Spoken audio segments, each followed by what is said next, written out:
The Achievement Hunting 101 podcast is filmed before a live studio audience.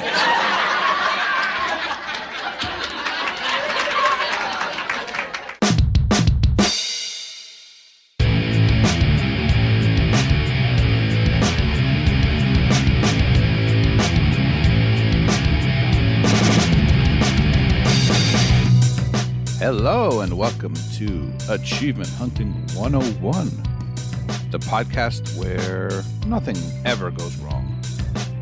This is level 241. I am Big Al. With me today we have KooshMoose. Hello. We have, much like the show, a very lively person, Vulgar Latin. I have slaughtered every single gremlin that I saw with my bare hands.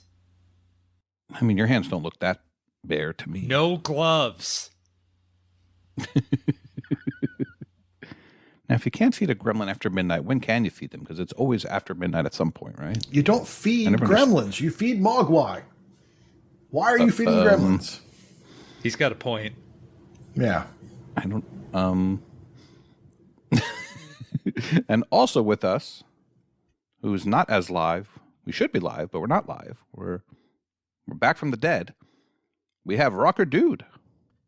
What up, guys? I get that reference. Oh. We're back with another episode. Yeah.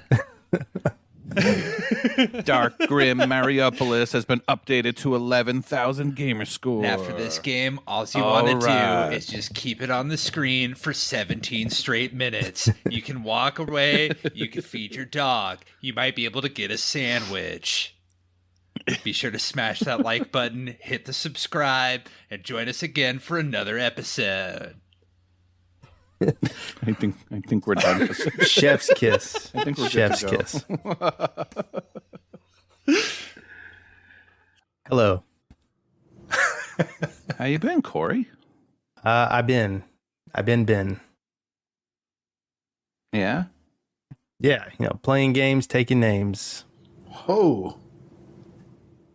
playing good games. All right. Just so there are those people that don't know the difference between Kenny and Corey. The difference is Corey does not have diarrhea. Yeah, Correct. yeah. That we know of. Yeah. Can confirm. Mm-hmm. All right, well, let's get into some games. Characters. We have our question of the week brought to us by our very own Vulgar Latin. Go ahead, Vulgar Latin. Hi. If that is your real name. It's not. Hi, it's me, Vulgar Latin, and this week I asked what was the best Xbox 360 game. That's it. And we got some responses here, and I'll take I'll take the reins. Take the mantle, Mickey. Yeah, I'm gonna grab the brass ring. Umpleby said BioShock. First game I ever got fully invested into the story and showed me what stories were able to be told through video games. Yeah, man, that's a darn good game. Really the official game of Achievement Hunting 101. It was so good. It was a 2-time Game of the Month game. We enjoyed it that much. We kept it rolling. Game of the month, game of the year. Game of the ever. Game of the quarter. Classic. Arutarek said, Lost Odyssey for me. Other games like Dust and Elysian Tale, Marble Blast Ultra, and Rock Band 2 all rank really highly as well, but Lost Odyssey is just that little extra bit special. Well, I'm glad you found that. Icefire says, he would say Halo 3. There were other Halo games, obviously, that some might say were better, but in terms of it being the culmination of the trilogy, the gameplay that brought it to the table, and just being peak hype for Halo, really make the game stand out as the game. Emphasis his of the Xbox 360 to me. Yeah. Ahizo also says that focusing on exclusives, I would say Halo 3. It is still, in my opinion, the best Halo game and probably the best Xbox exclusive I've played on any generation. The plot, the culmination of the trilogy, the gameplay, the multiplayer, all of it. In context of 2007 gaming, the game that was basically as close to perfection as you could get, there's other games in the series like Reach that are close behind, but Halo 3 definitely tops them. For non-exclusives, it's easily Mass Effect 1. I've rambled on enough about that in the past questions, though, so leave it at that. And Chesno says, with the Xbox 360 being his favorite with an additional console, there are a bunch I could choose, but for now I'll say Warhammer 40k Space Marine, a third-person shooter where you hack and gun down hordes of greenskin in glory to the Emperor. I'm looking forward to the sequel coming out later this year. Yeah, they're all good picks, but, you know, with all respect to Ahizo and Icefire, Halo Reach is the best Xbox 360 game and the best Halo game in terms of just everything that it brought to the table. You know, I don't want to go out here and tell you that you're wrong, but, you know. You're not right. You're wrong. I mean, it's close. I mean, it's no odds or anything, but no, Reach is my pick. Always. Like, I love Halo Reach. It just the ending, everything that it does. I felt more gripped by that than I ever had in any of the other Halo stories. Well, at the time, like Ahizo said, in 2007, like 3 was just beautiful, especially compared to those ugly messes of 1 and 2 on OG Xbox. Yeah, and I played it. And it was the first 2 games that I ever had from Xbox 360 were Halo 3 and COD 4. I was the broiest bro in all of Lincoln. I popped my collar. Some would say you're the world's okayest bro. Yeah. My brothers got me this shirt. Yeah, that kind of fell short without the live stream. Yeah. Okay is Oklahoma. I mean, Halo Reach has 69 achievements, so there's something to be said for that. Nice. I don't know. Reach had that crazy flying mission that I don't like. And Halo 3 had the butthole level, so I think 3 wins. Yeah, but they're all 4-player co-op.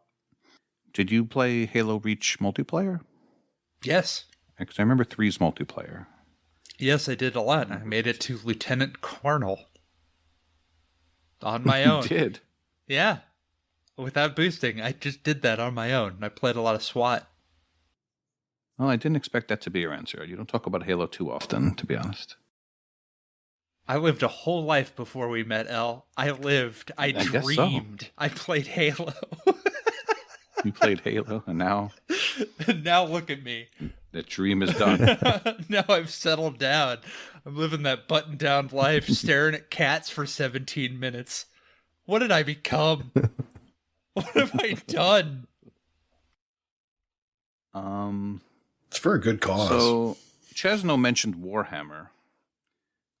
Are those games distinguishable from one another? Yes. Every Warhammer game, Warhammer and the Games Workshop licenses their works out to anybody that asks. I'm pretty sure if we asked and gave them a sufficient bag of money, they'd just let us make whatever we wanted.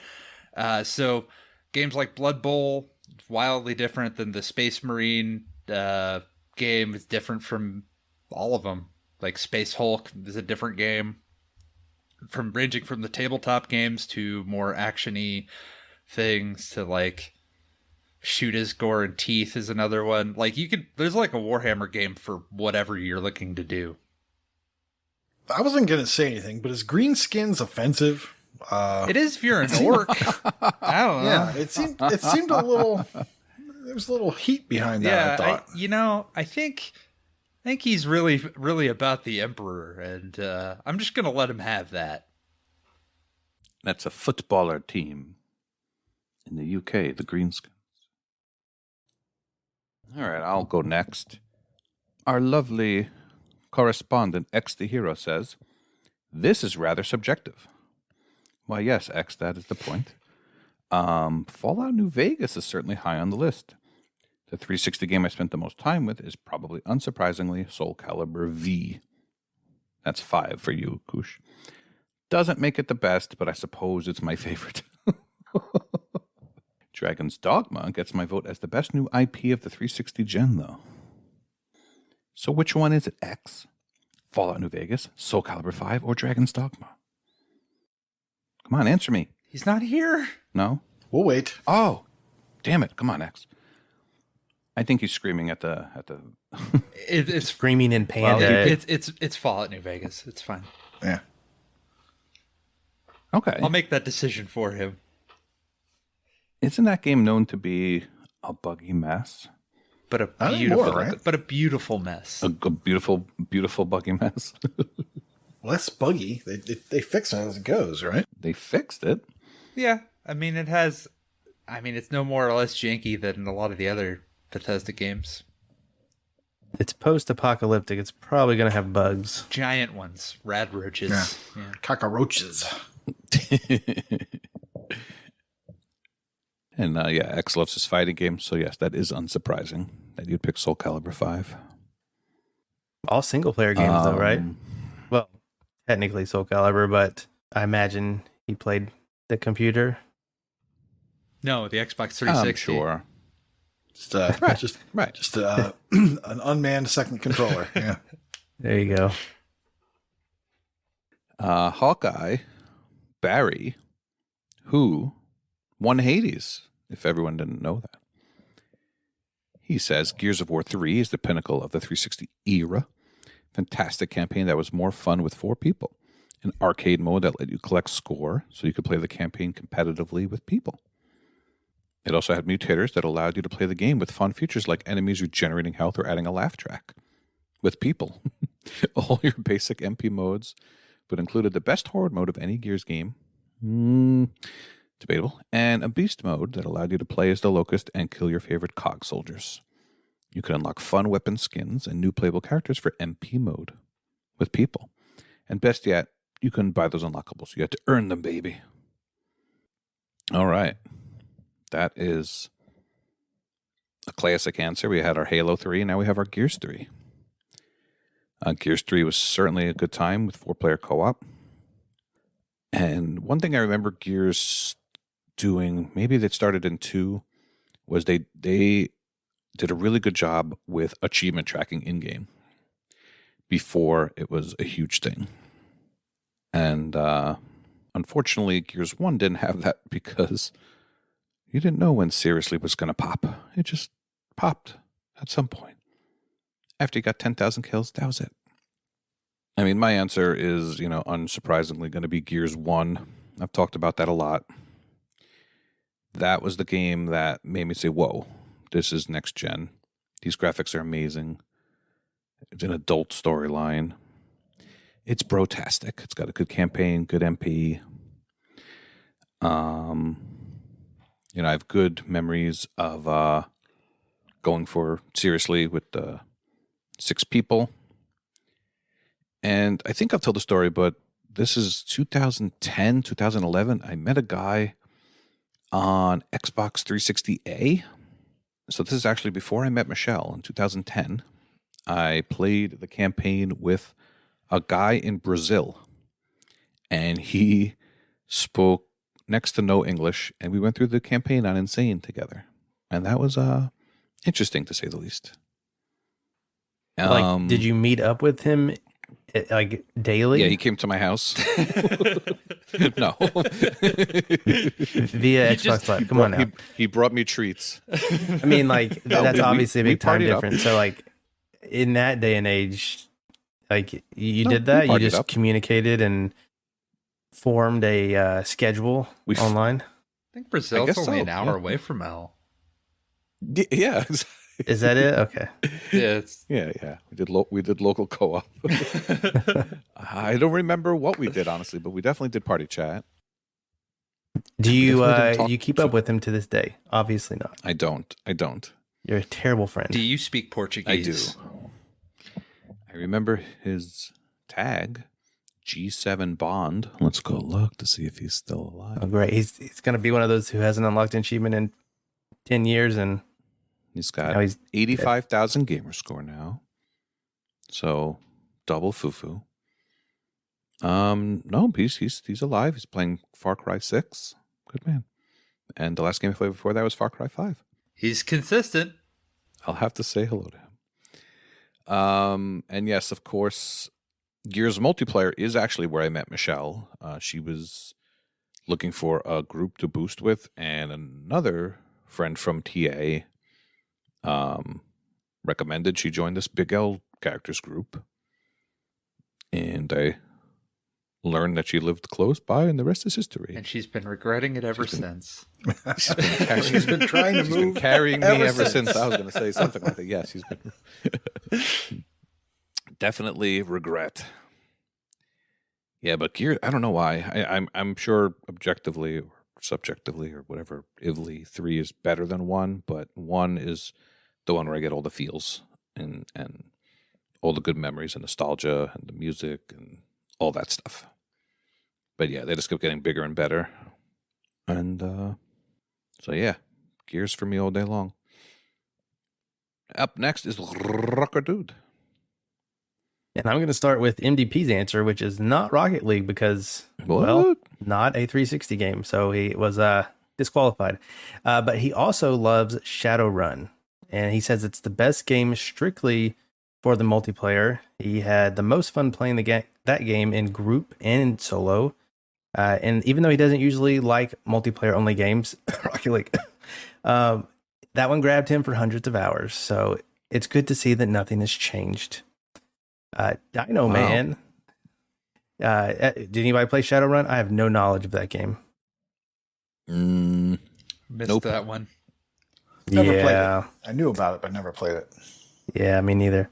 Dino Man, he wants to repeat himself. I guess he gave this answer previously in a different question, but he wants to say Rock Band 3.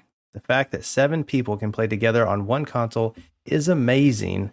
That they brought the keyboard, harmonies, and pro instruments made the series so much better. Rock Band parties in 2010 were really something. And I can attest to that. Yes, they were. I never had a full band per se, but I can't say that Rock Band 3 was like my jam. I think I was in college when that came out and kind of lost it, but Rock Band the series is definitely historic and legendary for what it brought to the gaming table. Oh man, 3 is, yeah, I did the full 7 once. It was great. We toured. We did like the living room, and then one time we moved to the upstairs, and then we moved to a friend's house. Did you change your set? Yeah. It was good. It was good. One that I can relate to a little bit more is GT3 Option Fan, who says he's going to go off the beaten path for this one. And I'll interpret this as my personal favorite, or what I had the most fun experiences with. Dance Central. In college, we used to get together a whole bunch of people together. This is not me messing that up. Mostly non-gamers, and have a ton of fun playing that game with a large group of people. It remains one of my favorite memories from that time and is, in my opinion, the best implementation of the Kinect by far. One of the first games that I challenged myself to get all the achievements in. I enjoyed that game so much and revisit it every now and again with fond memories of those Dance Central parties we had. Now, I was a early adopter of the Kinect, and Dance Central was amazing for me as well. We played it with family, we played it with friends. That was actually, if I can name like 5 games that I know my wife has played, Dance Central is probably one of the top 2 that I remember her ever playing.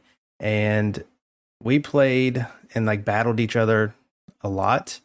And our first dance at our wedding was actually Crank That by Soulja Boy. And we learned that dance from Dance Central. And it was amazing. So I give it to you there. And it's the original. The original one is the best one. The successors did not match up.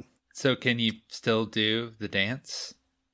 You know, when I hear the song, and I've heard it within the past 4 months, like it just comes back to me. And yeah, I think I can crank that still. Oh, that's I'm gonna hold you to it, man. If I meet you again in Terre Haute. You better watch out, Indiana. For my pick for best 360 game, I'm going to go with the best of a certain genre because I played a ton of it, and that is Skate 3. It The Skate series revolutionized skateboarding games, in my opinion, and I don't think they've been beat. Now, we've even got some newer, more physics-heavy, more realistic skating games, and they just don't do it for me. I think Skate has a great middle ground, and Skate 3, I just had a great time playing that. I don't anymore, but I would go back occasionally post completion and just play the game. It's just so fun to go off the mega ramp and do like a 1080 Christ air, and if you bail, it's still funny because you see bones breaking, and it's just amazing. So yeah, Skate 3 is my answer. That game's awesome. I love the Skate games. I wish they'd make more. Oh man, as someone who played a lot of Tony Skate Hawk, I just couldn't do it. I couldn't figure out the controls. You had to revolutionize and evolve to get into Skate. I think I might even skip the first one, picked it up like actually being able to play that game in Skate 2, and I probably went back. But once you figured it out, like it was like mwah, chef's kiss. Chef's kiss. Really excited for the new one coming out eventually. All right. Soon. Those are all good answers. Yeah, I think Rock Band 2 was the peak, but Rock Band 3 was very good if you were into this stuff. If you had a lot of DLC, it was very good at integrating everything into it, and you could finally see like the length of the song. You can see all that stuff before picking and little things like that. It was very good at stats, very good at all that kind of stuff. I mean, the keyboard accessory, they tried. I don't think that was very popular, but definitely good memories for sure. Dance Central is one of those games, a little tip, where whatever profiles are logged in, they all get the achievements, even if they are not playing. So a little tip, and also an invitation to GT3 Option Fan to come over to my house and dance with me. You're a little closer than Brazil, I think. He's not talking about Dance Central. He just really wants to dance. Maybe. I always wanted to dance with someone from Georgia.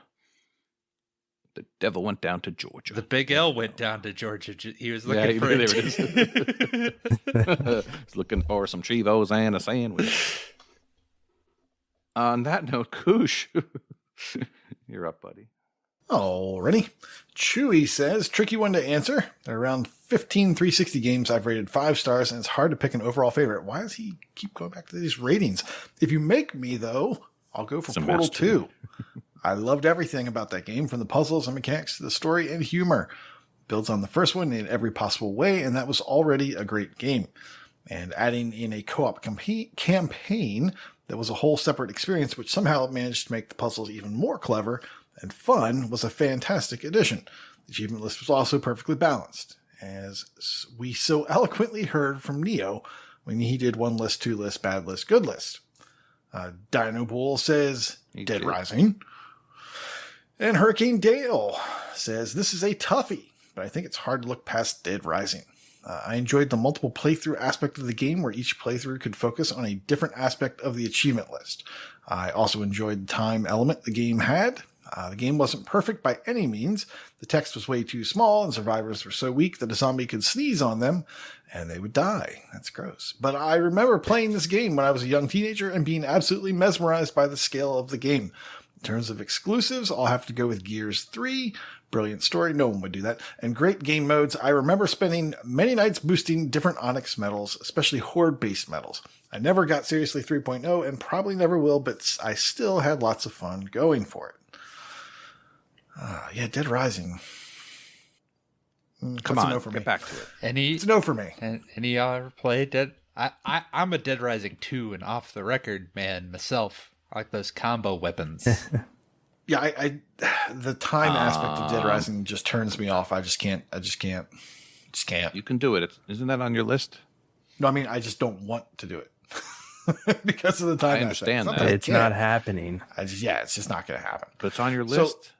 let's talk about good games that, according to me, since this is personal, of course I would say Titanfall, but it's multiplayer only. So that's kind of, I feel like you can't always get the experience you want out of Titanfall because maybe you're playing against really good guys, or maybe you're playing against bots because no one else is on the servers.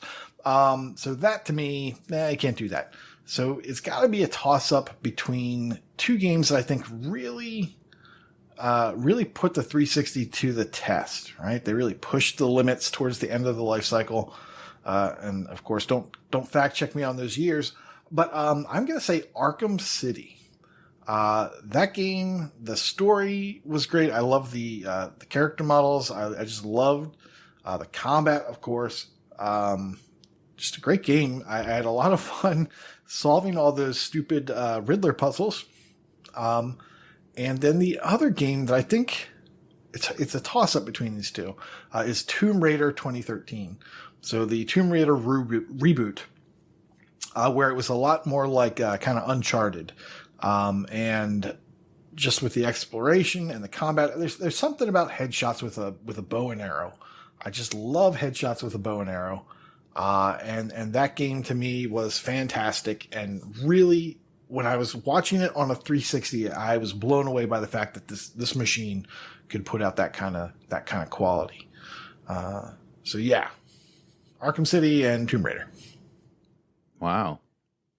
I'm surprised nobody else said Batman. That's pretty beloved. I mean, he asked for best game. Well, I thought it was already just a given. Yeah. It's just very solid. I mean, if you see how many stacks there are, it's clearly the best game. Best stack. Mm-hmm. And Arkham City's the one with the cover art that said how great it was, right? Covered it. Is that the one? Wall to wall. The game of the year, right? Classic. I know what you're getting at. All right, well. I don't know. You've been there every major holiday. You should know. Yeah. As long as the game doesn't have a campaign, I consider it completed. So, visited that calendar, man. Even the Feast of St. Roque. 24 Everyone's times. favorite holiday. Yeah, it's like, we need a holiday in August. What should we do? Let's do that. All right, good choices, everyone. All right, going into our games showcase. Corey, I think you're going to start this off since you're our guest. Thanks. Yeah, I don't. You're welcome. I don't know. It's weird. I've been playing games, but they've been talked about here. I just want to mention them. Okay. I don't want to go into give big us your details. But pretty much my game of the year last year, and I can already tell you my game of the year this year have been on my mind a lot, and that would be Marvel Midnight Suns for last year and Hogwarts Legacy for this year. I know Vulgar mentioned Marvel Midnight Suns, and then I looked at his playtime, and it was an hour. Yeah, I got back to it. Never. Yeah, it's so good. I haven't played XCOM, but it's got to be better than XCOM. In my, I'm going to. It makes me want to play XCOM 2, and I have it, and I'm going to. But the card battling system and just how I want to say easy they make it to learn, but it can be really difficult to master if you up the difficulty. It just works so well. And then they throw in a massive ton of story at you that you can choose to skip in between battles. But if you choose to enact in that, you are rewarded with all kinds of things, from friendships with the other superheroes, which makes your life easier in battles when you use those characters, to actually like getting items and lore that help you craft other things that are useful in battle. You don't have to do them, but they enhance the experience, and they kind of give you more of the game. To be honest, it does take a while to get into. I've heard people drop the game pretty quick because they don't like all the talking and how much tutorialness it gives you. And that tutorial in this can last 4 to 6 hours. After that, though, once you kind of get the lay of the land as far as all the stuff you have to do in between battles, you can really knock out what you want to do in like 5 minutes. Yeah, I saw an article that said it did not perform very well. I think it's probably due to timing. The game has 2 out of 4 promised DLCs out now. I haven't played them, but I hear they're short. However, it adds characters to the game. I'm going to play it as soon as the season pass goes on sale, but I had to shout out my game of the year last year, which is Marvel Midnight Suns. Really, really great game that I don't want people to miss out on. And then also Hogwarts Legacy. Koosh has shouted this game off from the cliffside, the Hogwarts castle peaks, if you will. And I can't agree with him more. It's just a superb game. One of the best RPGs that I've ever played. Big claim there. I even broke my own rule. Maybe you'll hear about it on Master Raiders when they get to 5 stars. Who knows? It's a really good game. It does have its faults. I will give it that. There are things about it that I think can be better, especially from an achievement aspect. But that game is just next level. As far as the achievements go, since this is an achievement podcast, I should probably mention them. If I don't remember if Koosh did or not, I'm sure he did to an extent. But some of the negatives. I know you want to hear the negatives, Elle. Yeah, I think you even brought it up to me. I think you just want this game to fail. No. Okay, if you want to hear some of the negatives, I just don't. The only thing I know about is the inventory being a little bit of a chore. That's the only real negative I've heard.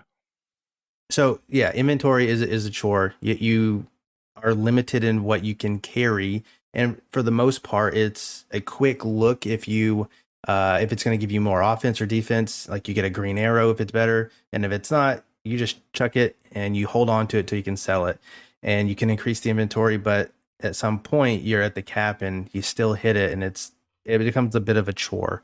From achievements, obviously, you may have seen or heard you have to play the game for a little bit, at least with all 4 classes.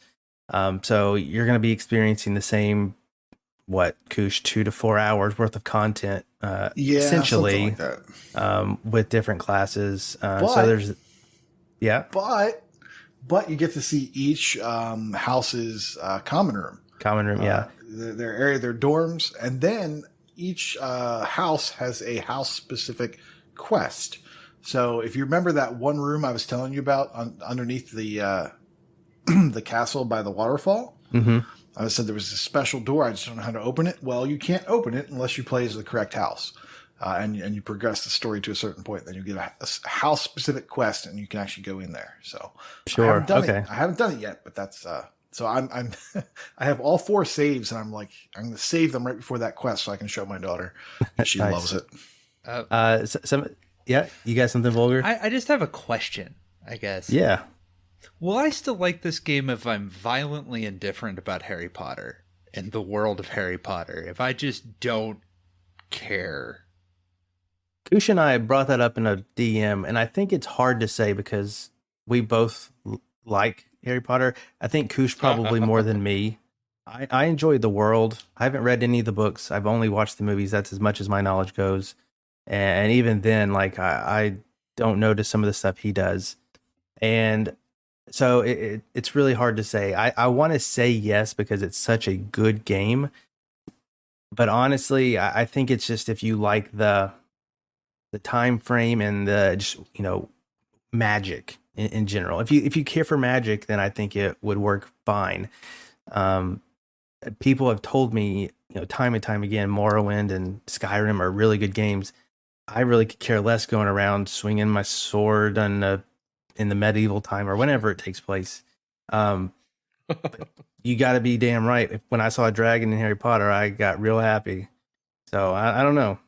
To each his own, I guess. But I'm just curious. I'm just curious because it just doesn't do anything for me as a setting. So I'm curious if people Because we have something like that, because there hasn't really been a Harry Potter game that people can point to and say, like, this is our, Harry Potter game. And Yeah, I think if somebody didn't have like if you haven't seen the movies or if you didn't enjoy the movies, I would probably say pass on it because it's not going to be for everyone. But if you have the least bit of interest in that world, I think it's worth checking out. Now, one thing that it actually made me want to do, and I don't know if it's like this at all, but I don't know if you got the same way, Koosh. You probably haven't even thought about it, but the combat is so good in Hogwarts Legacy. You are just casting spells, and you have special spells that you can cast as well, and those are on cooldowns as you use them. But as you're battling, you'll get notifications, or just like a thing around your head, and it'll basically mean you need to dodge or you need to parry.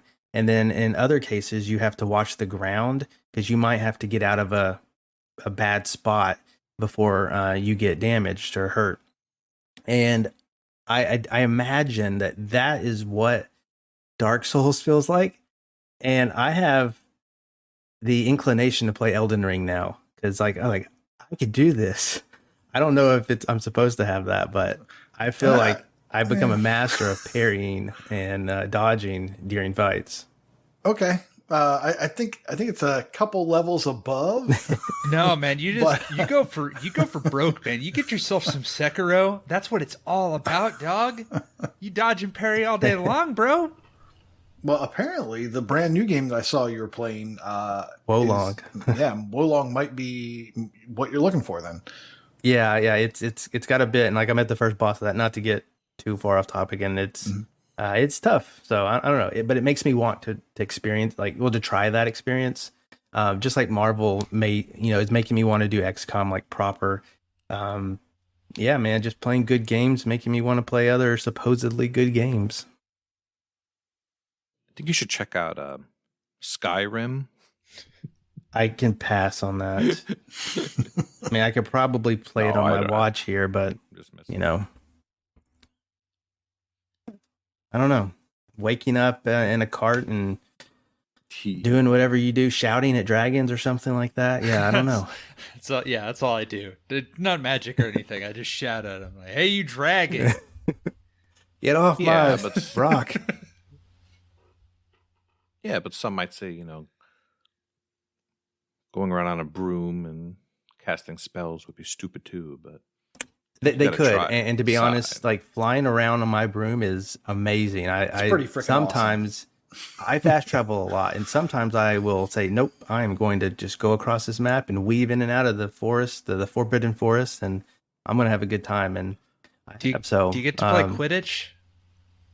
No. Okay. You can play Quidditch with yourself, but as of right now, no. Okay, whoa. That's fine. Quidditch, you can fly all around the pitch, but you can't actually play Quidditch. Quidditch is kind of a stupid sport, so. I agree. I think it is stupid as well. I was reading the first, and I was just like, so we have this whole game that doesn't actually matter. Well, you just why don't just send everybody to chase after the thing? Yeah. Sorry, that's my. In case you're curious, Elle, I have beat Hogwarts Legacy. I only have cleanup left to do. Koosh has cleaned up far more than me, and I'm just over 52 hours into the game. I obviously still need to play the game 3 more times, a few hours in, and then I just have to pick up everything, all the collections, collectible things. That's what the achievements are? Yeah. Once I collect everything and get a few more levels and just kind of clean up the map, I will pretty much be done with the game. So yeah, if you do every side quest and do everything, you'll get the completion fairly easy. It's not a hard game at all. All right.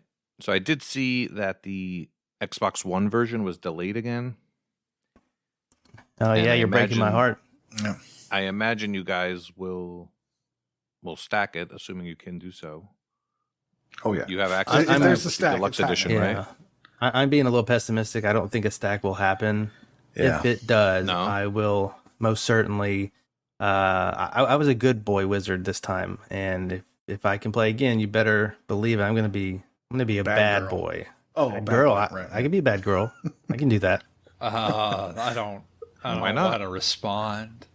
My plan is to Why go not? play the other Harry Potter games that aren't as good, not counting that Lego stuff.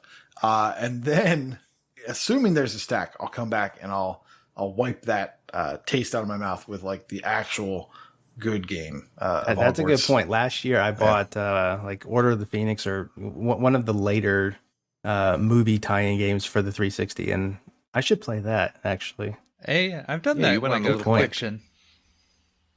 I did that. So do you think that going from the Series X version to the Xbox One version is going to be a significant difference? It depends on what they have to take out. If it's like field of view, then I don't think it's a big deal. Because it sounds like the big selling point is just that it's beautiful and they crafted the world really well, and so you're enjoying flying around. And Yeah, I mean that's doing the all thing. that Like stuff. I think I even told Koosh. I mean, this is like the castle is magical, so the stairs appear. It's like you don't have to worry about like popping in. That's part of the world, baby. You can build those airs into your game. Harry Potter and the magical glitches. No. Exactly. That's a feature. That's Oh, a dear. feature. Yeah, baby. The painting No, just looks no. like that because it's magic. We don't have to patch it at all. It's how it is. Yeah. Exactly. I think in the UK it's called the Philosopher's Glitches. So Yeah. The Harry Potter students, they're possessed by some sort of magical face spell. It keeps them popping in and out, moving back and forth. They have a cloak.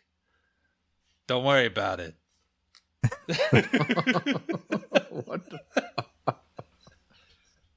what game are you playing? Grand Theft Rooms. Hey, Nico. This Hogwarts, it fell off a truck. It's the Hogwarts Mafia. Yep. All right. Well, it's definitely good to hear you having fun playing video games, Corey. Absolutely. Who would have expected it? Not me. It's unbelievable. Unbelievable. Oh. All right. Devin, you're up. All right. So, Rocker briefly mentioned Marvel's Midnight Suns. That's a game by Firaxis. Let's keep this party going. Got some Do Sid it. Meier's Civilization 6, which I've been playing more of and is also coming to Game Pass, so you can experience in all the time-sinking glory that is Civilization 6. It's simple in concept, difficult to master. You pick one of your, a gazillion different civilizations, and then you just roll from the ancient age all the way to the future. And I have been having a lot of fun trying to figure out all of the different wild and wacky achievements in the game. I have to say, it is one of the best lists that I've ever seen in terms of just random wacky things to do that just make you go, huh, that's kind of funny. That are just like having a Roman legion clear out some nuclear contamination. That's one. Or in a New York City that has a sewer and paintings by Donatello and Raphael, activate Leonardo. It's called a pizza party. That's good stuff. It sounds incredibly difficult and wildly hard to pull off, involving a variety of different RNG roles for great people. But it's fun. And what I like about it is all the different ways that you have to win. You can pick a civ that has a specific playstyle and kind of vie in its own different way. So even if you're not necessarily a militaristically strong one, you can try to win through controlling like a world congress like a UN, or being good at science, or founding your own religion and getting people to pray to not kill you because you have the holy cities. And yeah, there's a lot of complexity there. And I just find myself losing just hours of time whenever I play it. Just an obscene amount of time. It's a time travel device, really. You guys have never played any of these games at all. I can tell. I can look at you and I just know. Those are PC games. Yeah. I think I played the 360 version of a Civ game at one point in time in my life, but I have no recollection of it. Yeah, that was Revolution, that was good. But this is the Cadillac, baby. This is the granddaddy of them all. With all the DLCs, we're talking all kinds of different civilizations and like talking to city-states and currying favor and like formulating trade routes and all that. So this game is multiplayer, right? Yes, you can actually play it a couple different ways. If you are going for achievements, I would recommend for some of them you can play hot seat multiplayer. So you can set it up such that you're playing with the second player who is also using the same controller, who's also you. And then what I do is I just set all of their stuff to just go to sleep. Just shut up, go to sleep. Don't found any cities. Just leave them there in the desert. Doesn't matter. And then I just do what I need to do to set up all of my stuff so that I can make it happen and just be in peace. So I shut off all the AI and it's just me playing against myself. And then it's like, oh, it's their turn. And I'm like, yep, they're still in the Stone Age. They're still asleep. Don't worry about it. You can also set it up in ways like, because if you look, there's like beat the game on the hardest difficulty. If you play as Russia and you set it so that you only play one turn, Russia just starts with more land. You set it to one turn. Hey, look at that. You have more land and more score. You win the game. What a country. Nice. And you get all this stuff. So if some of this stuff seems daunting, it's really not. It's just going to take you time. A lot of time. And a lot of pre-planning. And maybe some save scumming.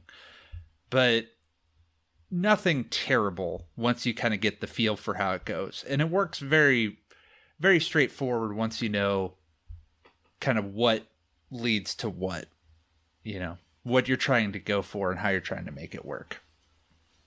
Like I said, different civilizations are better at different things. So you can kind of figure out which ones are going to be helpful to get you to the thing. And I think there's something for just about every civilization on their own. So you can set it up however you need it. Yeah, it was announced today, and I knew that Fufu would be excited to play it. So I said, "Oh, why don't you play me?" And he said, "Yeah, well, we're gonna do it. I guess. I don't know. You can. I just figured it was a game like what do they call it? Like I don't know if asynchronous is the wrong term, but like I can do my turn and he's at his leisure to do his turn, kind of deal. I think, well, at least at first, and then eventually once you can get to crossing paths, that's when it gets kind of, I haven't really done that kind of aspect of it, but yeah, you kind of, because all the turns kind of go at the same time. So, okay. Like turn one, it's just like, okay, he sets up a city, you set up a city, but then by like turn 500, that's it.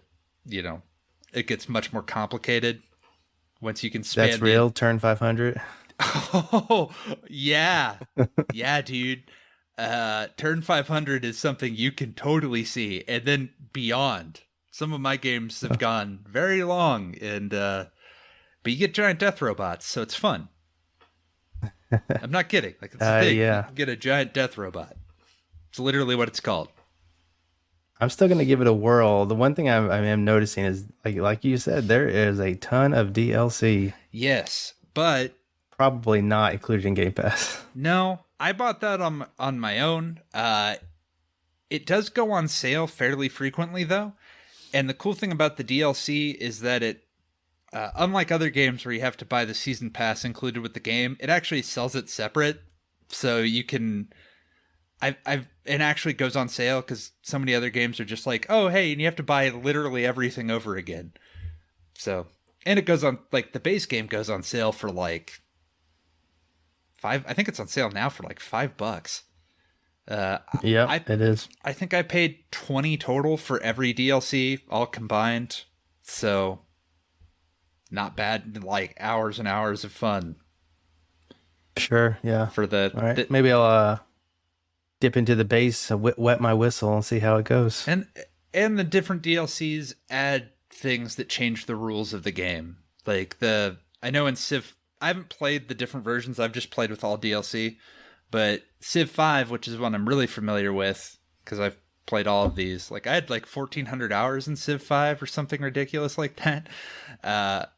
The difference between base Civ 5 and by the time they got to Brave New World, it was almost a completely different game in what happens towards the end. So, yeah, exciting.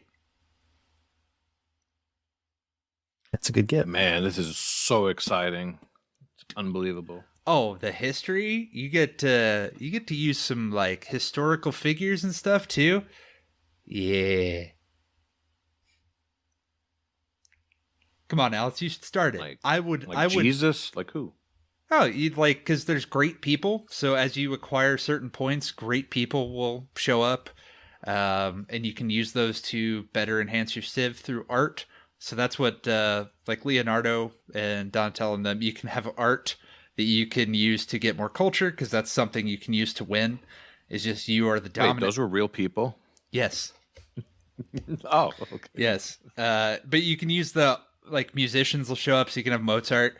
They'll compose symphonies, and then once you have culture, your culture is the dominant culture, and that's one of the ways that you can win. And it's one of the things that other civilizations try to stop, is your spread of your culture, because... so weird. Like, how come this isn't on PC also? It is. It's the same game, dog. Yeah, dude. Oh. All right. Yeah, but you can win through that. Xbox you can win, to me. You can win by being the dominant religion, or you can just capture every other civilization's capital. Like a foot soldier? Yes, you can have those. Yay. Well, Civ 6 looks to be $6. That's good price. Yeah, play it. I double dog dare you, Al. Play Civ 6. Yeah. That's it. That's all I got, unless you get any questions. I'll watch a speed run of it. You can beat the game in one turn. I told you how to do it. Oh, yeah, you were telling me about that. I literally just told you. Beat the game in a turn.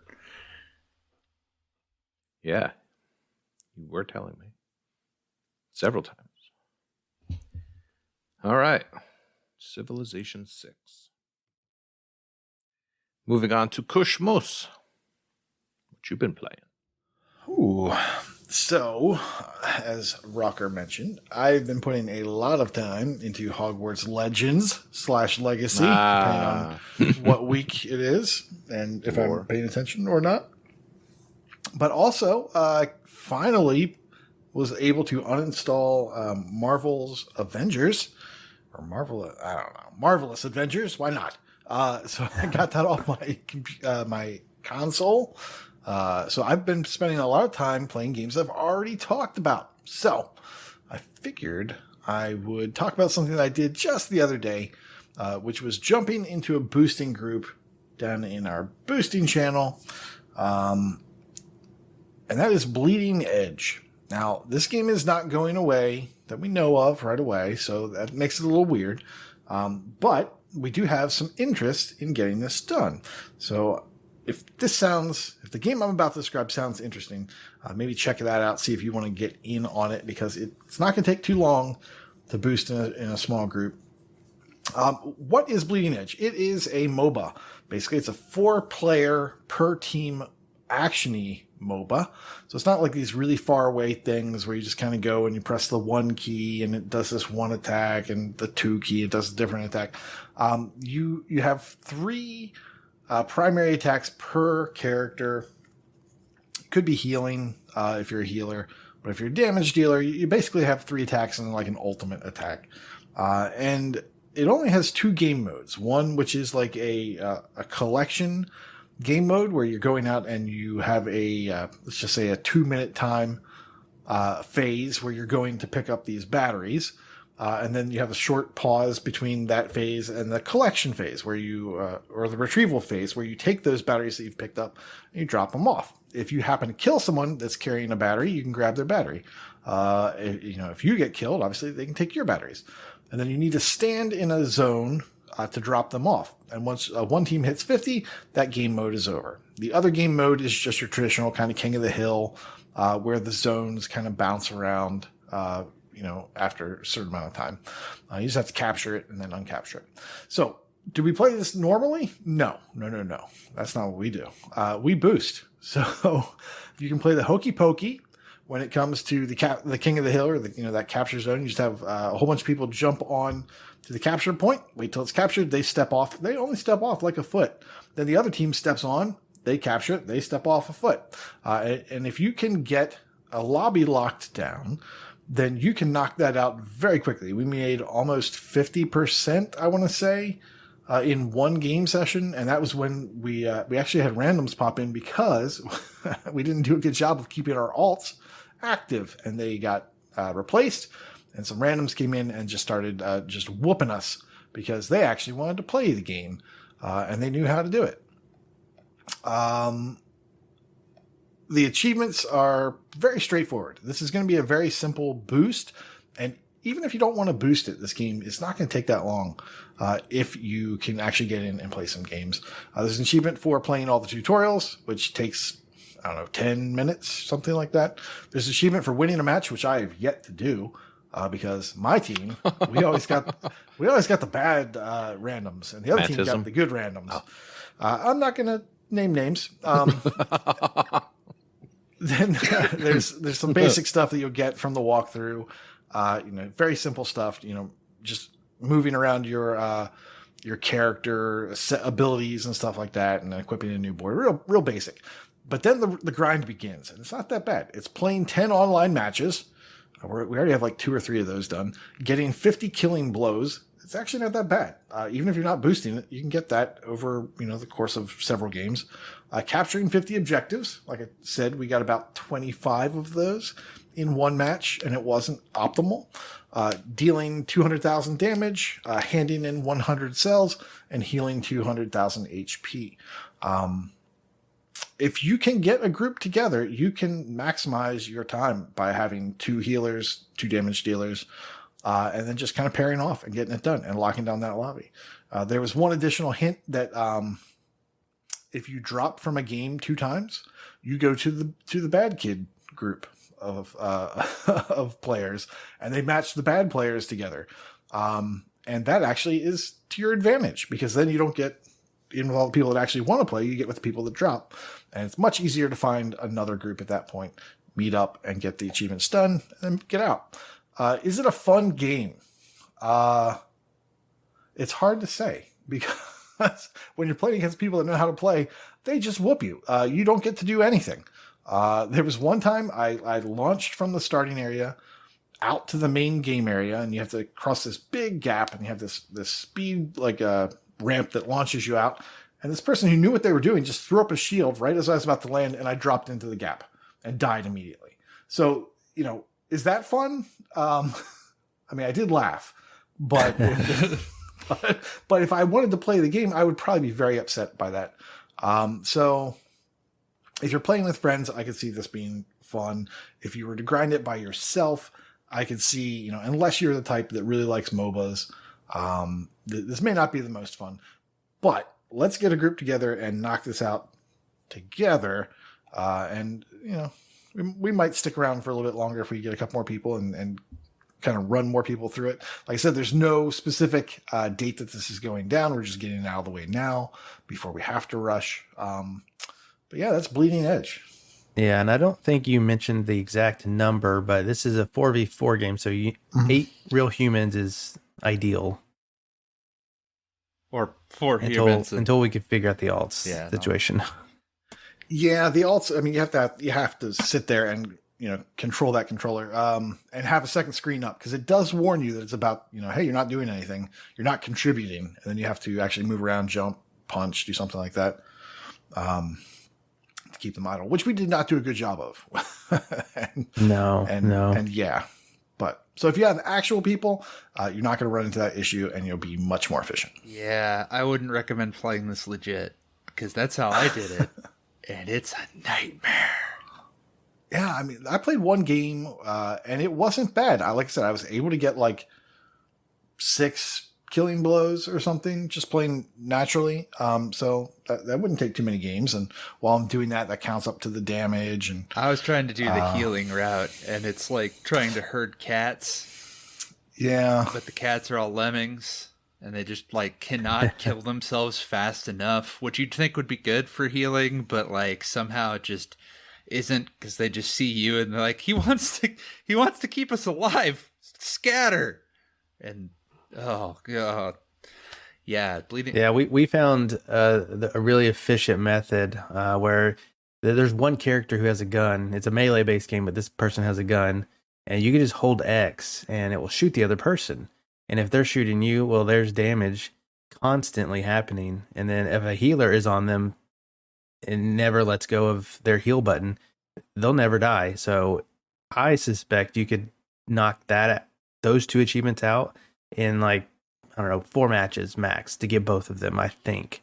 If like it was that, super efficient. It's hard to tell because, like Koosh said, we did have randoms pop in. Yeah. But if you don't use those shooting characters, it kind of interrupts everything. Like you get knocked back, and it's just a real pain in the butt. But that shooter character doesn't interrupt at all. Doesn't get knocked back. It's just the nicest, easiest way to get the achievement.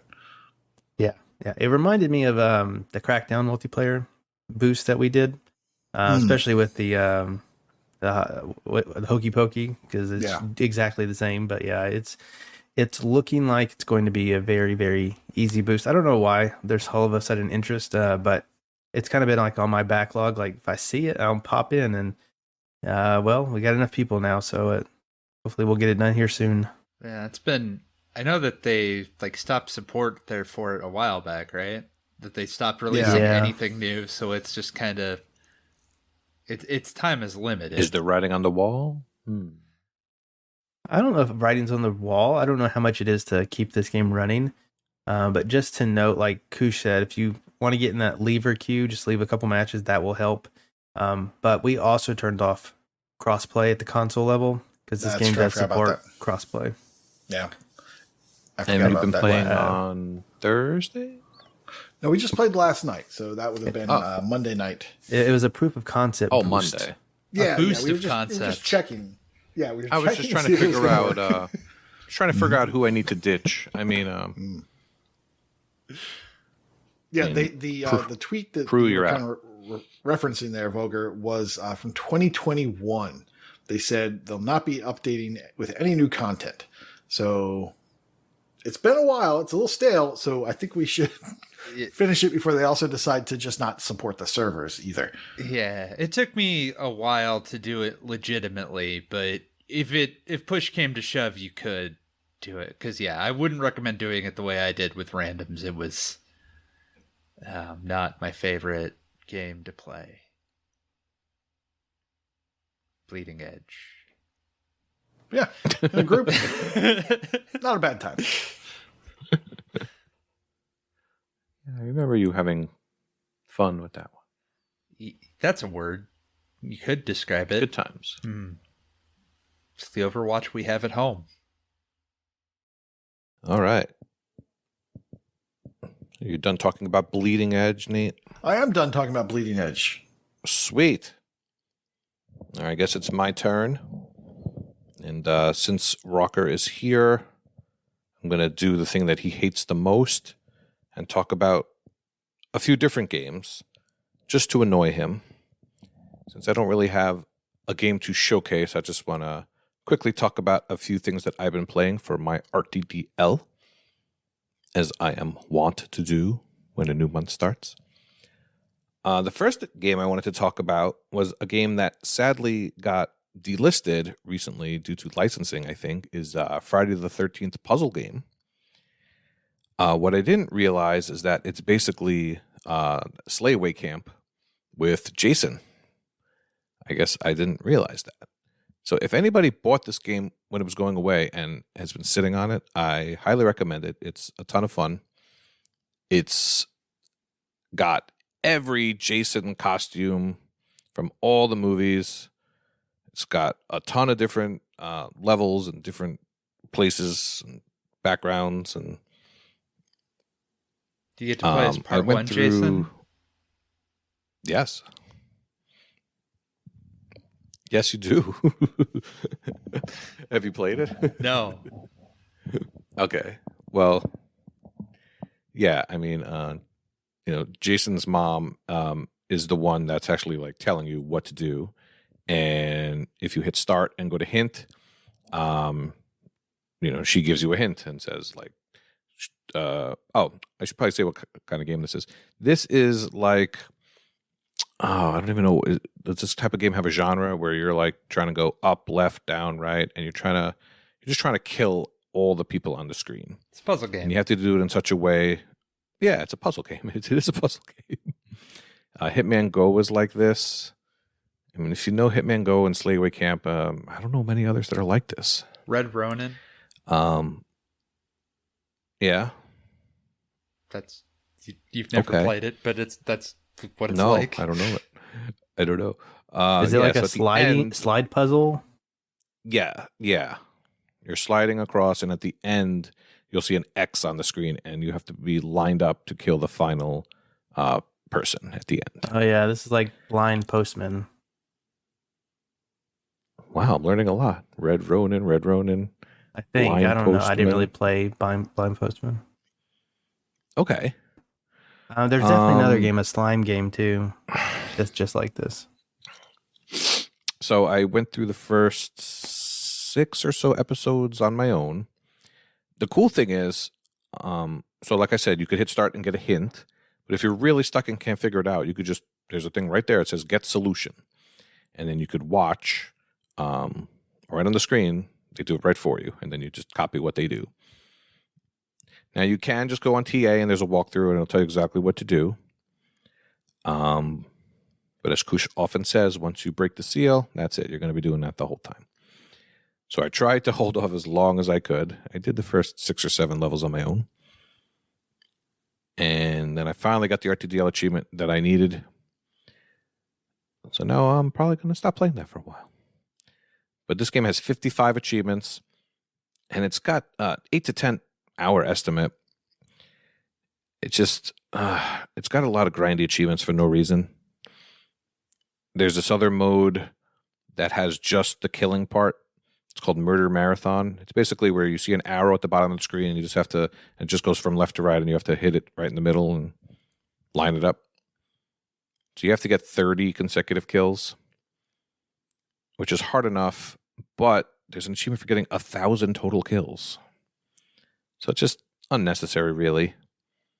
And then there's also a cool thing called Daily Death, where it's kind of like, the Microsoft games where you do like a daily challenge. It's kind of like that. So there's a new puzzle every day. And there's even this dude on YouTube that uploads the solution to the puzzle to this day, every day. And this game is a few years old now. So if you have this game, you should probably do that before. I mean, maybe this is the type of mode that would disappear. So I would try to do that as soon as you can. Well, it's delisted, and they're still pushing out daily levels somehow. I have a feeling that it's on rotation. Yeah, it's a rotation of puzzles. Yeah, you think it'll be okay? I have no idea. So, if but any I mean, of that server based. Yeah, word to the wise, probably smart to do it. Just to do it, you got to do 13 days in a row. Ew. So that's yeah. Gross. A lot of opportunities to freem it up. Freem it up, yup. Roblox was how many? 20? Yeah. That's 20 classic. at random times. Switching gears entirely from a bloody game to a kiddie game, and that is the very infamous Woodle Tree Adventures. Now, I thought you meant a literal kitty, like the other kitty game. Meow. No, this is a kiddie game.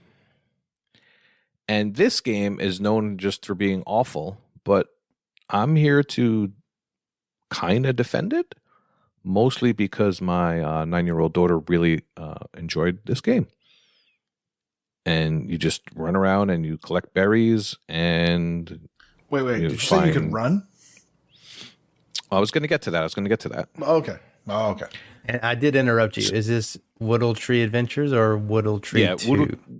Woodle Tree Adventures 1, yes. So this is a 1 to 2 hour game. Yeah. The OG, yes. Yeah. So I do listen to the podcast, and I remember you, Nate, or some other people not realizing that you could run until later on, right? Doesn't sound like something I would do. No. Reading some of the solutions and reviews, you're far from alone. But like one of the first things they teach you is that you could run, and a lot of the jumps you have to do, running helps.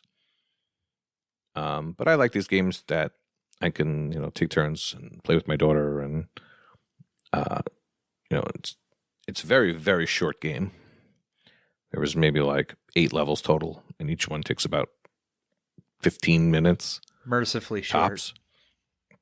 Mercifully short. The only problem is that once you're done beating all the levels, you wind up with about 1,000 berries, and there's an achievement to collect 3,000 berries. So you're left having to replay levels just to get this one achievement. So that one achievement aside, it's an easy go. And if you have little kids, I would recommend it. And then I did see that there is a Woodle 2, and that has a time estimate of 15 to 20 hours. What is this all about? Yeah, save yourself the trouble. Don't even look it up. And it looked, I looked it up, and people are saying it's like broken too, like not very good. Oh, that's surprising because the first one just oozed quality. I mean, it worked mostly. That's the camera was a little weird. You couldn't look left and right, but you could zoom in and out. But it was, I don't know. I've played a lot worse. Maybe my standards are ridiculously low, but I've played worse. But yes, the moral of the story is that you can run with the X button.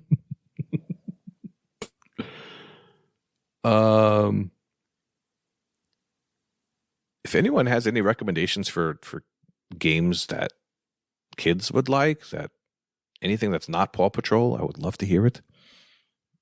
This just in, MDP says Rocket League. Rocket League. Kids? How old? Like I Fortnite? play that with my son. Minecraft? No, Have you heard about Minecraft? No, like Minecraft Dungeons? something like stuff I could trick my kids into playing with me. My daughter more. My son's Drunken Fist. He plays Rocket League. Lego games maybe. Doki Doki Literature Club. Have you tried Scorn? Chasm. All right. The Medium. Tell me more. Tell me Drunken why. Fist 2, Zombie Hangover. All right. We're getting a little punchy here. The last game I was going to talk about, do you guys remember this publisher we used to talk about like 2 or 3 years ago on the show called Ratalaika? This is back in the day when we had this publisher, and they would release easy 1,000 gamer score games for $5. And this one showed up on my RTDL. It's called Bone Marrow. And with a title like Bone Marrow, I had no idea what this was going to be. I assumed by the cover art that it was going to be some sort of slashing game. But to my surprise, it is a strategy / turn-based game, which I don't really think it is. Basically, you're in this box, and you can go up, down, left, and right, and you see food, and you see swords, and you see shields, and you have to try to collect them, and you gain power and defense, and the food gives you health. And you need to try to combine these things, and eventually some enemies come, and you need to have enough strength to kill the enemies. And it's really simplistic, and you just go around and you just go up, down, left, right, and there's like a day cycle and a night cycle, and you can only attack during the day, or I don't know. So the main strategy is to wait until you see the rat enemy, and once you see the rat enemy, you just go around and level up, because the rat enemy cannot collect any of the stuff. The other enemies can collect the stuff on the field. So just go around and level up, and then you kill the rat, and then you can easily dispose of this game in about an hour's time. I don't know much. I know there's a lot of Ratalaika fans on like Elroy and Wakapale. I thought this was a pretty good one. Vulgar, it looks like you have this one incomplete. You got to get back to it. And Yeah, I got bored. do you remember it at all? You got bored? Yeah. No, I remember It's not- it. I don't know. It's not thrilling enough for you? It's no Civ 6. No, I'll give it that. It doesn't match the pure, unadulterated action that Civ 6 provides, but what Yes. does? I just really like the titled bone marrow. I don't know why. We're at a loss here. We're at a loss. All right, well, those were my games. The best one's probably Woodle Tree. Don't play any of them.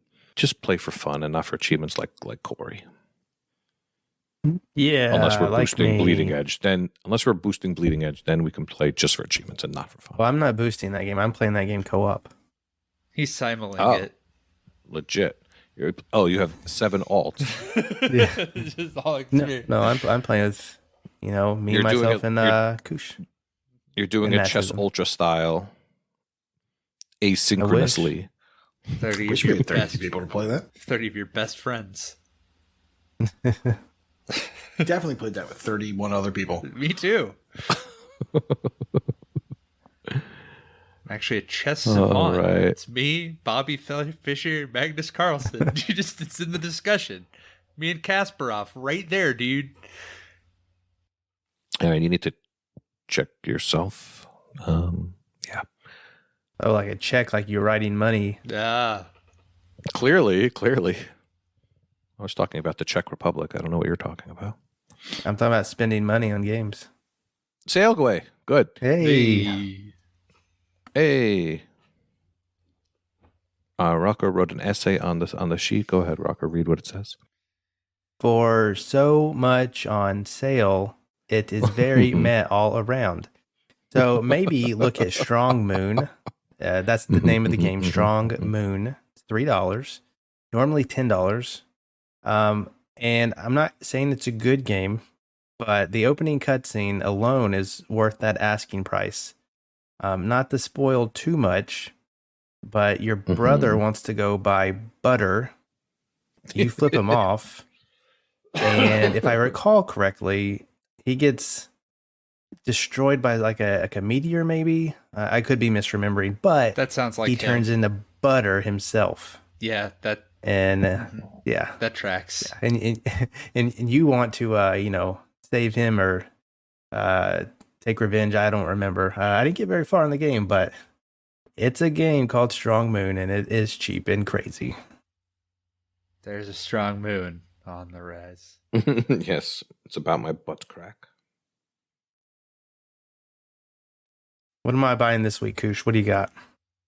Well, I'm going to have tell you that to open. buy something that Vulgar, I'm sure, already owns because it's Castlevania Anniversary Collection. Completed, dog. Yeah. Nice. $4 down from 20. This is a platformer and collection genre, and it's Castlevania. So hopefully you know what you're getting.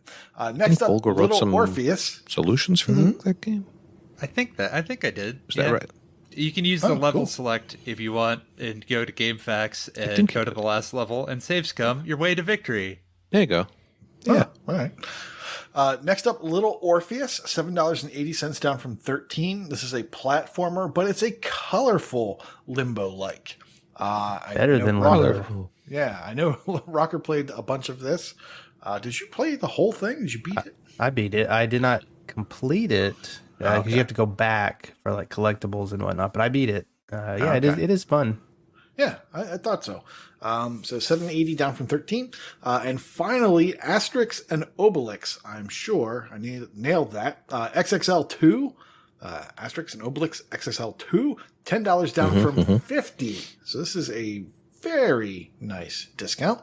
This is a platformer beat 'em up. I believe it's a remake. And it plays a lot like kind of a Banjo-Kazooie-ish brawler, which is weird. Let me tell you about this game. I was going to talk about that this week, but I didn't get far enough into it. It's like, I need to play something new. I already own this. I should talk about it. I should play it and then talk about it. And they do this thing kind of like they did back in Conquer and in Banjo-Kazooie, probably more Conquer, where they just reference other games. They reference, cultural type stuff. And at the very beginning of the movie, there is a, what is he? I'm going to get his country of origin wrong, but he's basically Sam Fisher. And he's, in Roman times, he's got Bobby's brother. He's got the sweet night vision goggles on that, they obviously had back then. And then they're also kind of spoofing Super Mario. What was the water one? Sunshine. Yeah, Super Mario Sunshine. There's a character stripped straight out of Super Mario Sunshine. It is Mario with the water tank on his back shooting. And that's just the first level. So I'm waiting to see what else they reference. But it's definitely giving me that Conker's Bad Fur Day kind of vibe with the combat. It's not bad combat. It's dated, but it's definitely a quality game. And $10 down from 50. I've talked about this way too long. Asterix and Obelix XSL2. I think, and if you're looking for Asterix and Obelix XXL2, you might find it in the Microsoft Store as Roman Rumble in Las Vegas. Just FYI. Yeah, it's one of those with different names. Yeah, I think Asterix and Obelix is like a European thing. It's like a comic strip or something over there. It is, yeah. I had a buddy in middle school who was from France, and when he left France, he came over. He just had this huge collection of Asterix and Obelix, and I just kind of learned about it back then. Didn't really read too much into it, but so I was kind of familiar with it, just knowing that it was from France. I was getting ahead of the Europeans. I'm recommending Kaze and the Wild Masks. It's $9.89, down from $30. And yeah, buddy. It is really good. I haven't completed it. I will someday, probably. But I think you'd really like it, and I think Rawker's played it some. First to complete it, baby. So a little bit. Like definitely played. Yeah. That's my claim to fame. Yeah. The Rawker dude, first to complete Kaze and the Wild Masks. Yeah, it's good. The one. Yeah, would recommend. Kaze, Wild Masks. Classic. All right, I'm going to recommend, alongside Castlevania, there's also the Contra Collection and the Arcade Classics Anniversary Collection, also $4. These games were $20, so that's a pretty good deal. If you haven't gotten the BioShock Collection by now, here's another chance. 3 quality games for $10 total. Very good. Very nice. If you missed it on Game Pass, Lost Words is $3. That seems like a good price. That game was pretty well liked, as far as I remember. And usually I mention a Metroidvania game on sale. La Mulana is $3, down from $15. This one is supposed to be pretty hard, though. This one has 7 people completed it, and 3 of them are from our community. And it's Awu and Skeptical Mario and Icefire. Oh, this game must be easy then if Icefire completed it. So, yeah, pick it up. That guy sucks at games. Oh, I'm waiting for Fufu to throw it somewhere, but I'm Fufu this week. Games with Gold. Oh, man, it's another Corey classic. Schlurberberuk is available now. The best point and click I've ever played. You've only played this in Little Pumpkin, though, so... I was looking to see how many I actually did play, but it probably is up there out of that list. Out of the list I just mentioned. One, talked about it a little bit last week. You may as well grab it and go for it. It's definitely better than Dimitrios. No, definitely not. It's a $30 game, so grab it now. Don't forget to pick it up. Set and Strike 4 collection is also available now. Not a real collection. Ooh. What is your beef with Sudden Strike 4 complete collection? Just doesn't have It's the not a genre. collection. Yeah. Oh. Got it. And March 16th will be Lamentum. Survival horror game. I don't even know. We got some Game Pass news. That's good. Available now. Guilty Gear Strive. I haven't heard Guilty Gear mentioned in many years. Dead Space 2 and 3 are available today. Yeah, today, for sure. And that's Cloud via EA Play. Valheim will be available on March 14th. Civ 6. Yeah. March 16th. Relevancy. Don't pay $6 for this. It'll be on Game Pass March 16th. It's definitely completable in a really quick amount of time. Yeah, you'll just fly right through it like butter. Like butter. And Ni no Kuni 2, Revenant Kingdom, the Prince's Edition. That is quite the title. That is available on March 21st. Is that? I imagine that's a RPG. Yeah. Bandai Namco. Nice. All right. We already have games leaving March 15th. At this point, you're probably only going to have time to finish Undertale and maybe Kentucky Route Zero. That's about it. And Young Souls. Kentucky Route Zero does have an achievement that you need to be on a Tuesday for. You can move the clock though and get it offline, but your results may vary. You have been warned. Oh. So you have to get that this coming Tuesday, and that's it. No, you can get it some other time. You can save your clock, and you have to go March talk 14th. to the guy. Yeah, but I would recommend, keep that in mind. That's actually a very helpful tip that I did not know about. Devin, you want to talk about Game of the Month for March? Yeah, we have a Game of the Month for March, and it isn't BioShock this time, guys. Are you sure? Positive. The Game of the Month this month is Psychonauts 2, the sequel to Psychonauts. Go figure. It is a platformer game. It's on Game Pass. It's pretty good. I'm playing through it now. And if you would like to talk about that, we have a Fancy Pants forum. You can talk about Psychonauts 2 and all things related to Psychonauts 2. And we'll probably do something more with it here in the future. But I'm going through it. I'm right there with you guys. I'm keeping on the thread. So, yeah, give it a shot. I think a lot of people will really enjoy it. And then if you are a patron, we'll be voting for more games of the month. Probably the last week of the month is when my intention is to do that. And if you have something you think would be a good game of the month, namely something that's easily available, story-based, not super, super long, feel free to PM me a suggestion, and I will happily delete them.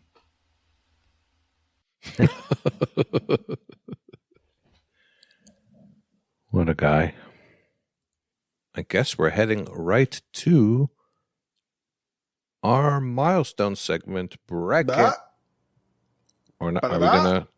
Are we gonna go into the other stuff? challenge? Yeah, Game Tech challenge. That's not real. It's real.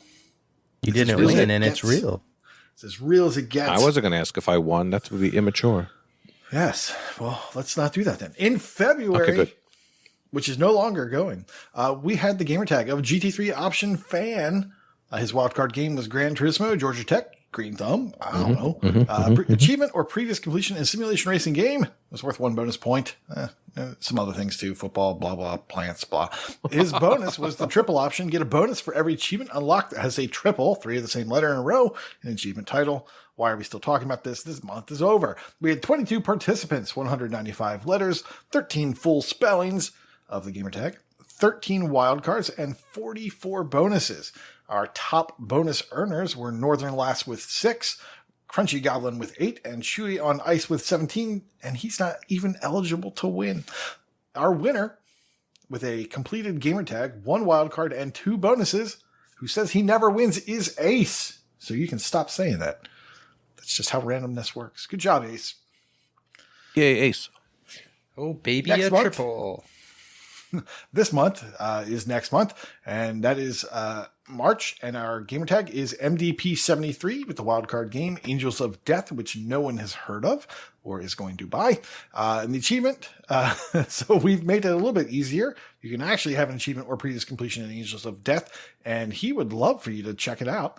But in order to make it something that you can actually use, we have opened it up to any achievement with Angel or Death in the title will earn you that 1 wild card if you can't spell MDP73 or one of its letters. For the bonus, I see Rocket people, or Rocket League people, get a bonus draw for every achievement unlocked that has the letters RL in sequence in the achievement title. So things like World. Good luck. All right. Are we doing that other thing? Yeah, we should do the other thing. Somebody else want to do it? I can do it, but someone else can do it. Oh, I can let's give it a shot.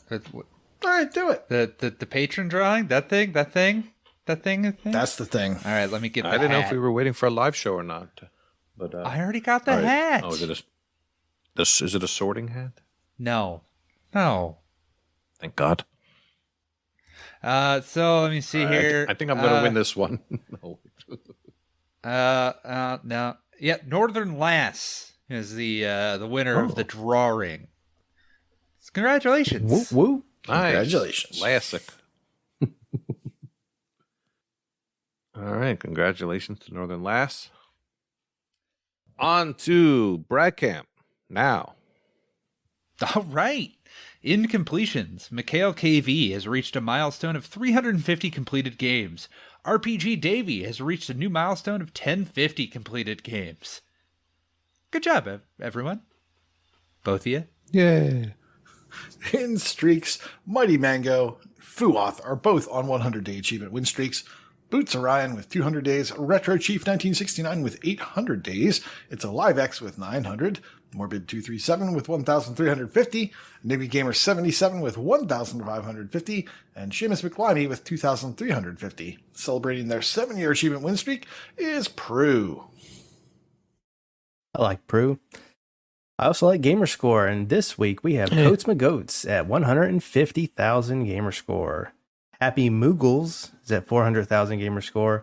Michael KV and Eliphalet77 both at 550,000 Gamerscore.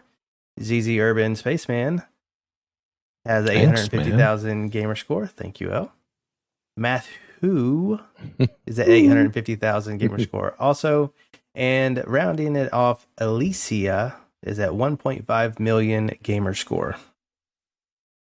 And leaderboards. Alex R. Davies is now second in the Achievements 1 leaderboard and second in the Gamerscore leaderboard for Metroidvania. Hey, Rawker, do you know who number 1 is? Me neither. Ew. Bye. Oh my gosh. Bye 571 is in the top 200 of the Gamerscore leaderboard for music and 100 in USA Gamerscore leaderboard for music. He's been on this, crawling up slowly every week. It's been interesting to chart. Really passing us by. Chewie. Chewie on Ice is now in the top 50 of the Scotland Gamerscore leaderboard for point and click. Frutter Chicken is now in the top 1,000 of the England TA difference leaderboard for adventurers. Hat 90 is now in the top 100 of the Europe TA difference leaderboard for American football games bought on Facebook Marketplace. Henke XD, aka Smiley Face, is now in the top 5,000 of the TA difference leaderboard.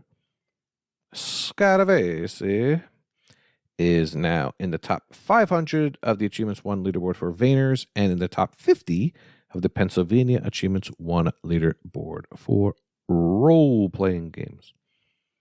And last but not least, Sir Polygon is number 1 in the Georgia TA leaderboard for Connect Required. Very nice job, everybody.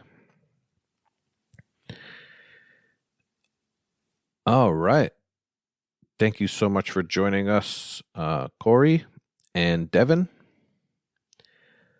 We'll see who joins us next week. Hopefully Fufu's belly is feeling better. Really should see a specialist. And thank you so much for joining us. This has been Achievement Hunting 101. Class is dismissed. Bye-bye. Bye. Bye.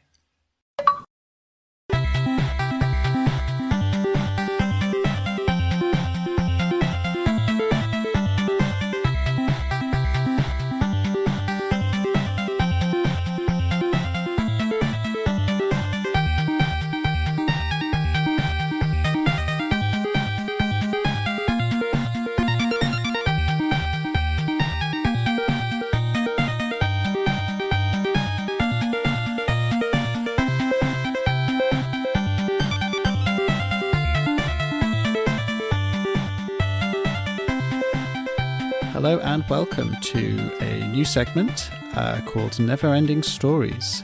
This is a tie-in segment with a contest that I'm running with patrons and staff, where I ask them to go back to some of the oldest games on their tags that they haven't completed the story or campaign mode for and say, you know what, why don't you just go and finish that thing? We're not focused on full completions here, we just want to see the end of that story. Joining me this time is, in his podcast debut, Mr. Dinoman87. How's it going? Hello. Thanks for having me. No worries. Yeah, it's great to have you on. As I say, podcast debut. This is your... we're breaking your podcast cherry here. Yeah, it's cool. So, tell me, Dino, what game are we going to be talking about from your tag? We are talking about the Xbox 360 version of LA Noire. Classic Rockstar game, released in 2011 on the 20th of May. And in fact, you started the game on 20th of May 2011. So did you buy this brand new day one buy?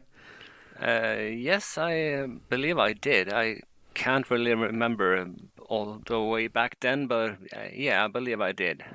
Yeah, we're talking 12 years ago now, in fact. Yeah, it's a long time. And I can see that you started the game, as I say, on the day it released, and you pretty much blasted through most of it quite quickly. So for anyone who doesn't know, LA Noire is the story of a detective in LA, surprisingly enough. In the what era is it? Is it the 30s, 40s, something like that, isn't it? Because they talk about it's war or something like that. Yeah, it's right after the Second World War, I think. Yeah. Yes, because some of the characters are kind of veterans, aren't they, of the war and affected by it. And you played it. So it's centered around this detective who basically moves from different departments within the police force. Yes. And each kind of act is him finishing off all the cases in that department. So you did the patrol desk, you did the traffic desk, you did the homicide desk, all kind of within the space of a few weeks. Yes. And then you just said, you know what, that's it. I'm stopping there. And you left the game for 10 years between 2011 and 2021. When you came back to do a single achievement for driving above 80 miles an hour, which I assume was that like an RTDL or something? Probably. I just got through the next achievement tab on TA, so I just found it there and thought it was just a simple thing to do, so I just came back to do only that. Yeah. So kind of what made you leave it, do you think, originally, all that time ago? If you can cast your mind back, you were playing it, as I say, for kind of a few weeks and then just stopped. Back then I wasn't really much of a everyday gamer, as you say, so I loved the game back then, but maybe I went on to play a new game by that time, maybe. And also, it was kind of hard to just put in a new disc every time. You know, the 360 version has 3 discs, so Oh yeah, I forgot about that. Yeah. So laziness, basically. laziness and other games got me occupied, and real life got me occupied and stuff. Okay. So fast forward 12 years later, and this little contest comes up, and I pull up your list of your oldest games, and on there is LA Noire, and kind of what motivated you to say, you know what, that's the one I'm going to pick? Yeah, I had a friend a couple of weeks back before the challenge came up that he said to me, "You have to finish this game so I can play it." I mean, he frequently visits me so he can play some of my games, and he always wanted to try this one. And I said, "You don't get to play this before I have finished it." And so, yeah, the challenge you gave me, it gave me the incentive to just go back and finish it. So I wasn't very far off to finishing it either. So, yeah.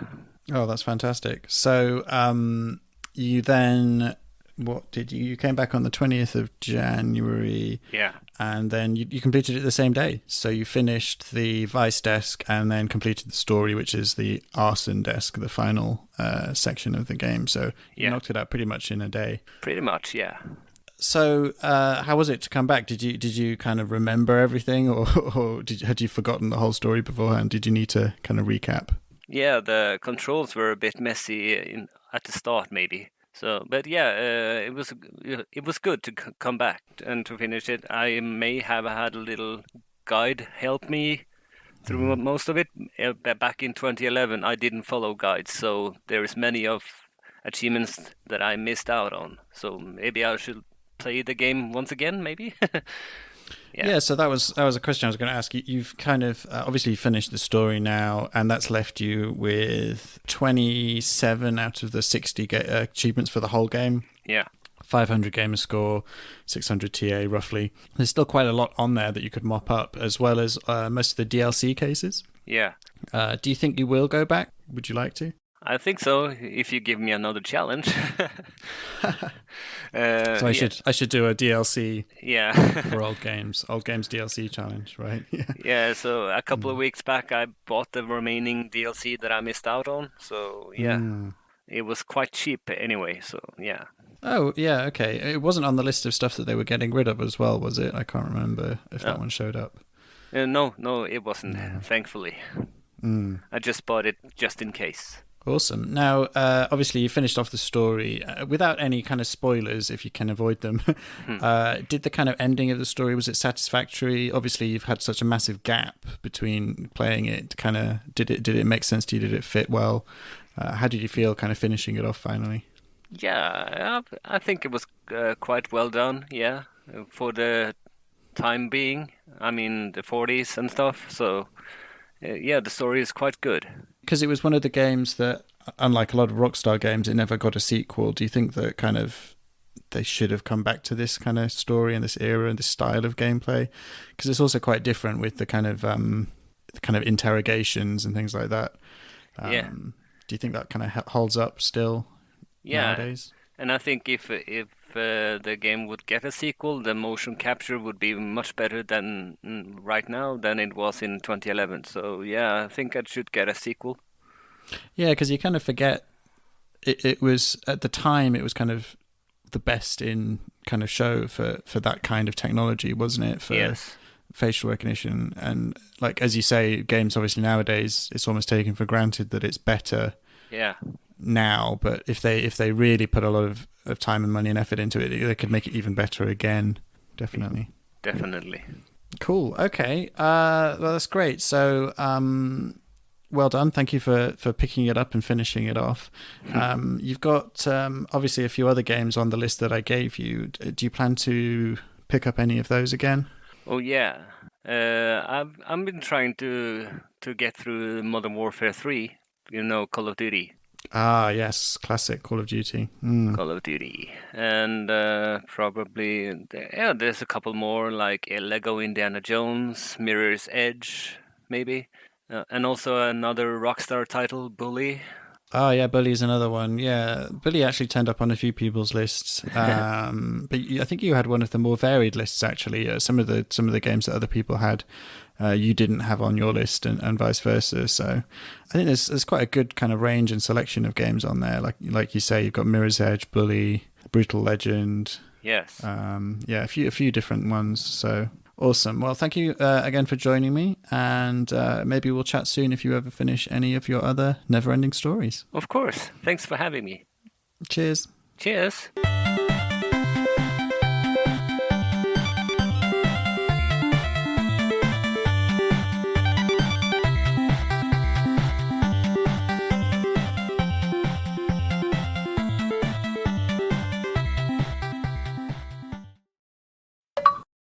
Hello and welcome to One for Me, One for You, the show where me and a guest pick a game for one another. That's a better introduction, I'd say. With me is this time, I was gonna say as always, not as always, just this time. It's Fream. How you doing today? Literally been the first time. I am doing Feels like quite well. The first time. It's a pleasure, Vulgar. I don't think I've had the honor of recording with you before, so this is fun. This is a new treat. Yeah, it's unexplored territory. So, the rules are simple. We've each picked a game for one another. We've agreed to it, but we're gonna kind of go over a little bit of why we picked what we picked. Then there will be an instant transmission for you. You guys will get to travel in time while this recording happens, and then we play the game and then report back with what we thought about them. Sound good? It sounds amazing. Sound good. Yeah. So, for you, Yes. this time I picked a game that is currently on Game Pass, but I bought day one. I picked Superliminal. Mm-hmm.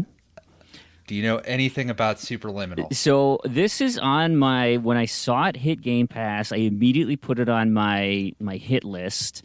I will admit, though, that hit list typically only is active in the 2 weeks before they leave Game Pass. So. Absolutely wanted to play this thing.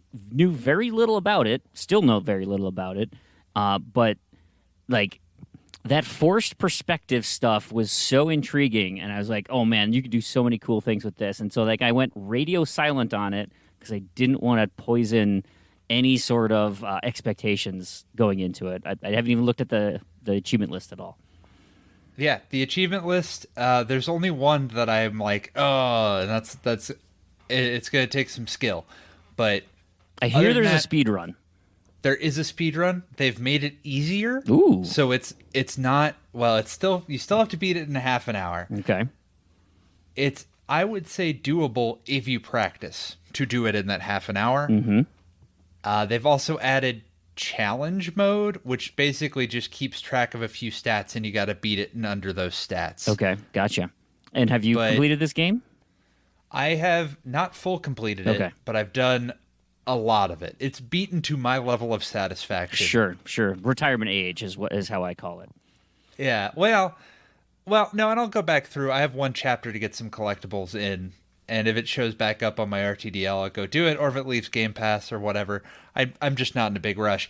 The big experience for me is that first initial going in and solving the puzzles. Yeah. I actually did it on our Twitch a while back. Okay. Like when it first dropped, I did this. So I am super stoked, and I just want more people to play it and more people to talk about it. So I look forward to it. You know, and it I think too, because what I, especially with the Game Awards, coming off at the Game Awards and seeing the game Viewfinder, right? Viewmaster, whatever that one was called. Very much get the same vibes where it's that one uses a photography, right, with the forced perspective stuff, and this thing, as far as I can tell, uses objects, and you can change the size by moving your distance and spatial relationship to them. So I'm super excited, and I love these types of, physics-based puzzles. I'm curious about the first-person part of it. I mean, obviously that's how you have to do it, right? So you can do the perspective changes.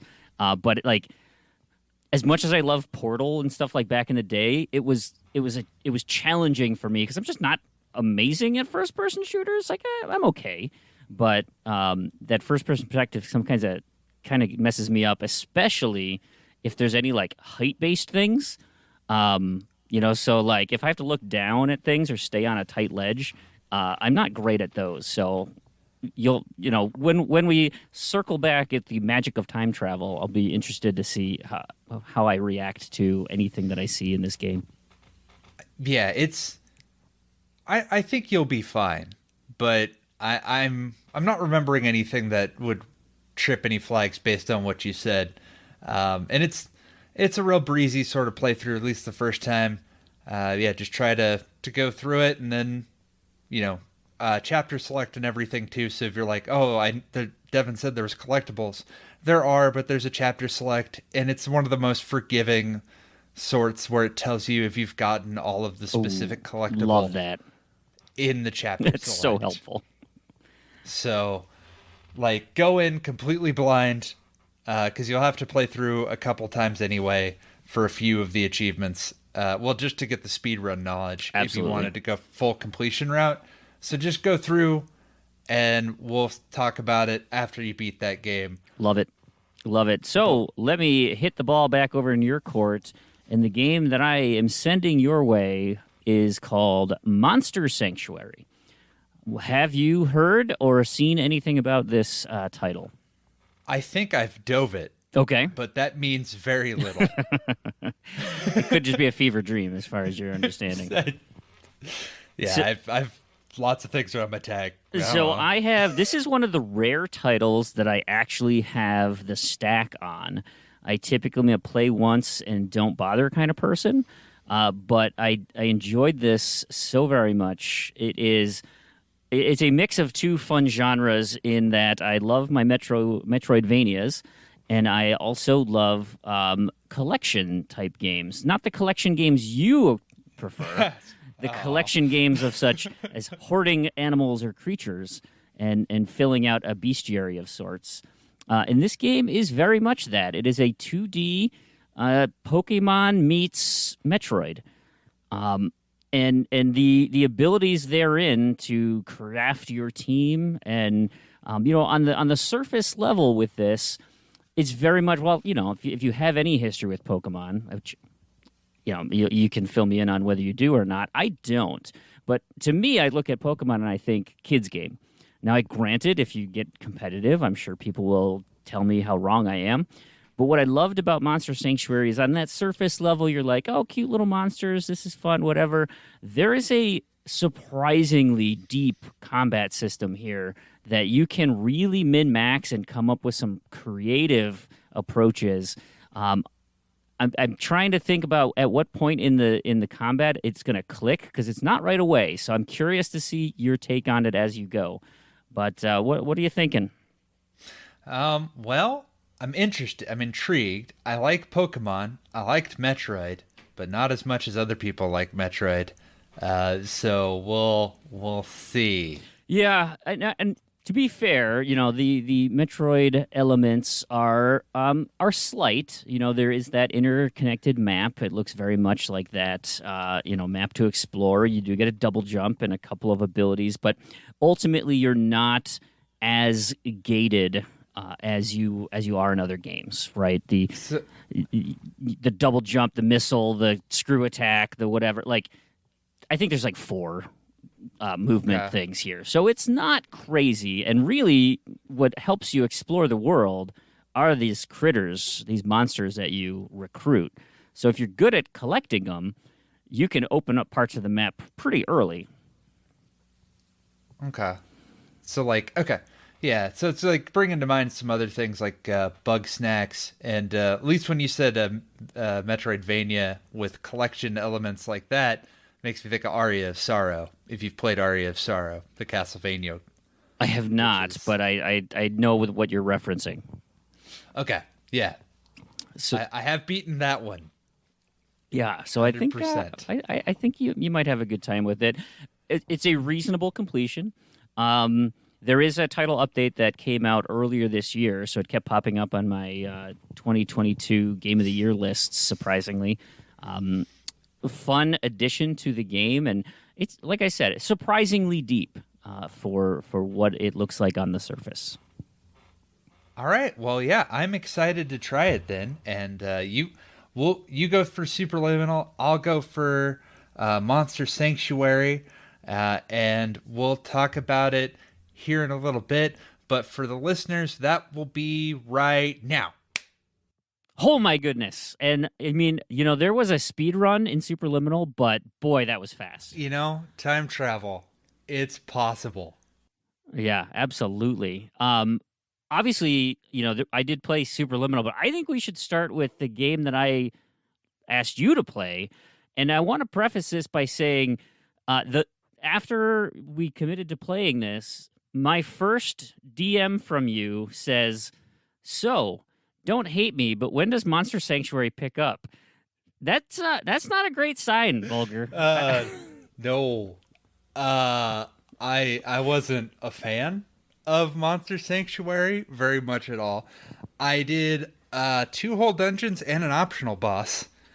And I found that there were a couple things that stuck in my craw.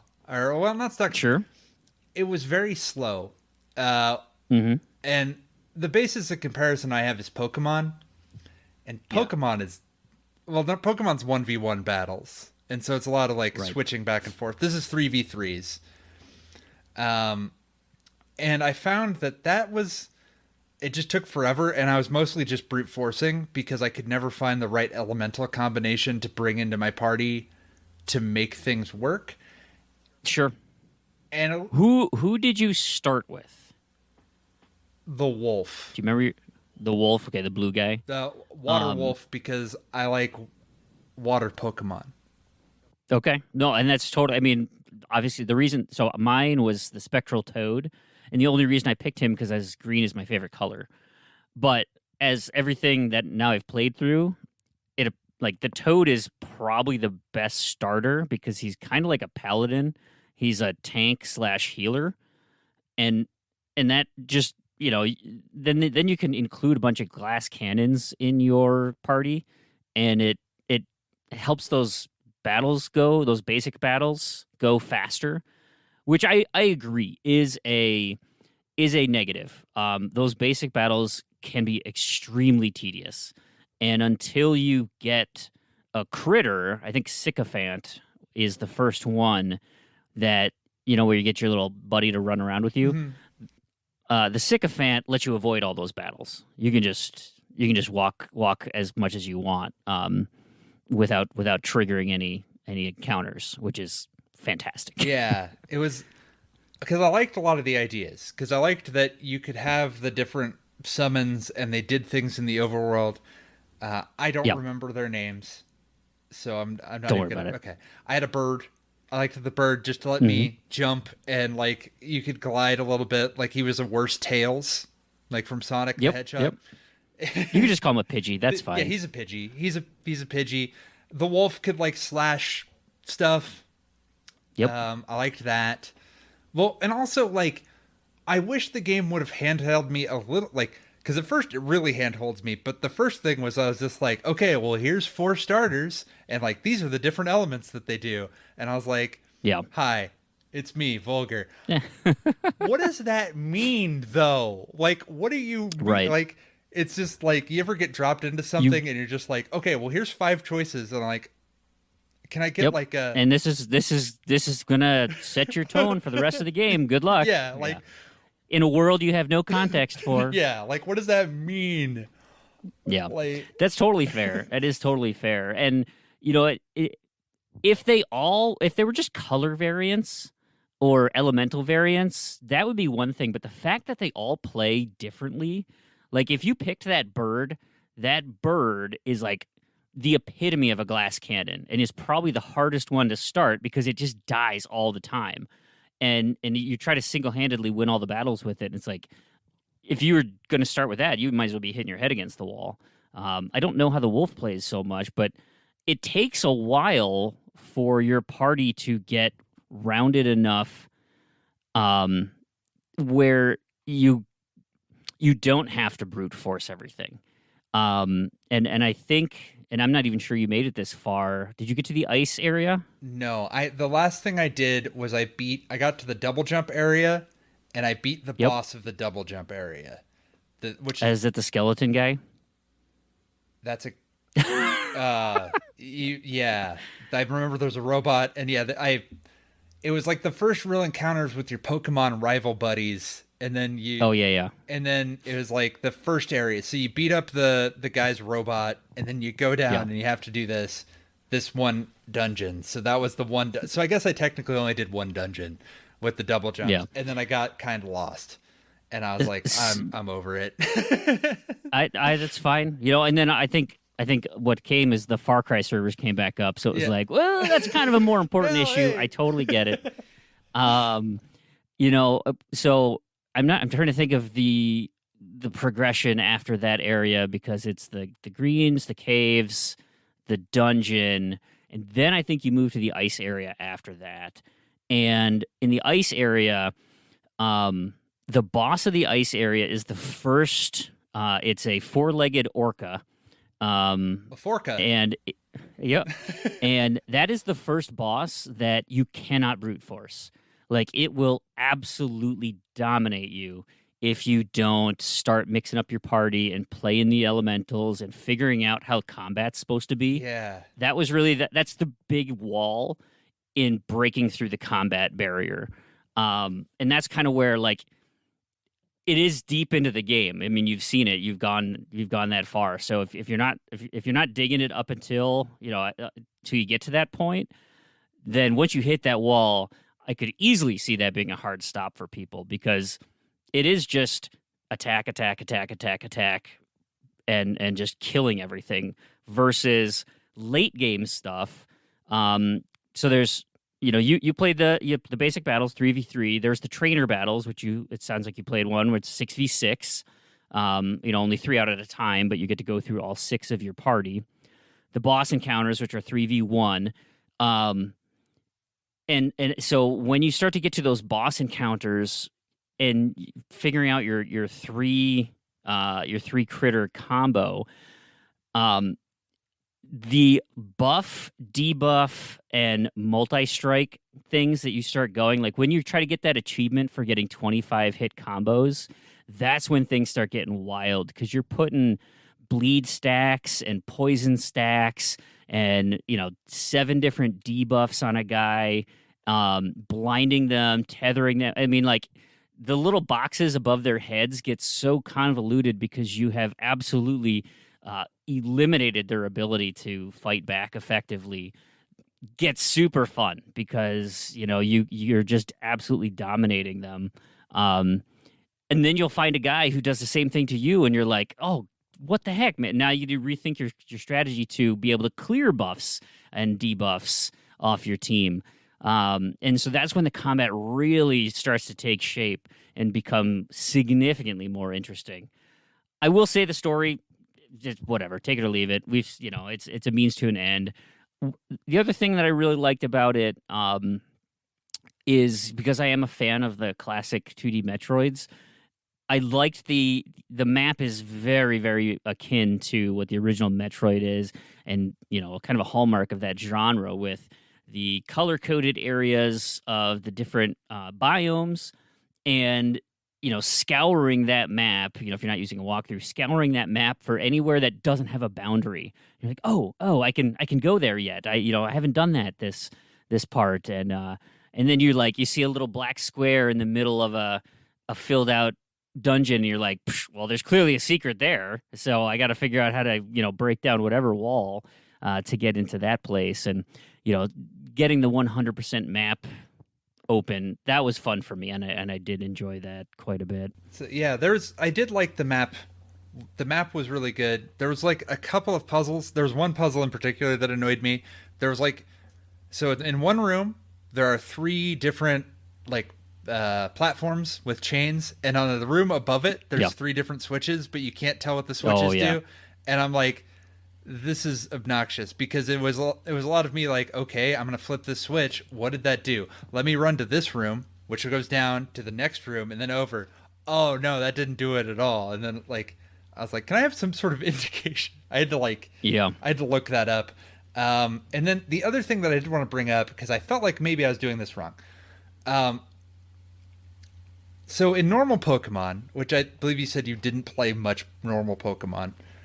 Correct. I do have kids though. So. Yeah, the way that you capture an animal is to beat it half to death, like within an inch of its life, and then when it's barely conscious, you capture it. Right? Yep. As a throw a ball at it. Yeah, you throw a ball and then the ball wiggles and then like, oh, you got it. In Monster Sanctuary, as far as I could tell, it was random chance if you caught the monster. Like you had to beat it to death, and then it randomly dropped an egg, which may give like. No, I mean I just consider you murder the parents and steal the egg. Yeah, you. Yeah. Yes. I mean, it is random, but typically when you fight a monster for the first probably 2 or 3 times, I think you're guaranteed an egg. Okay.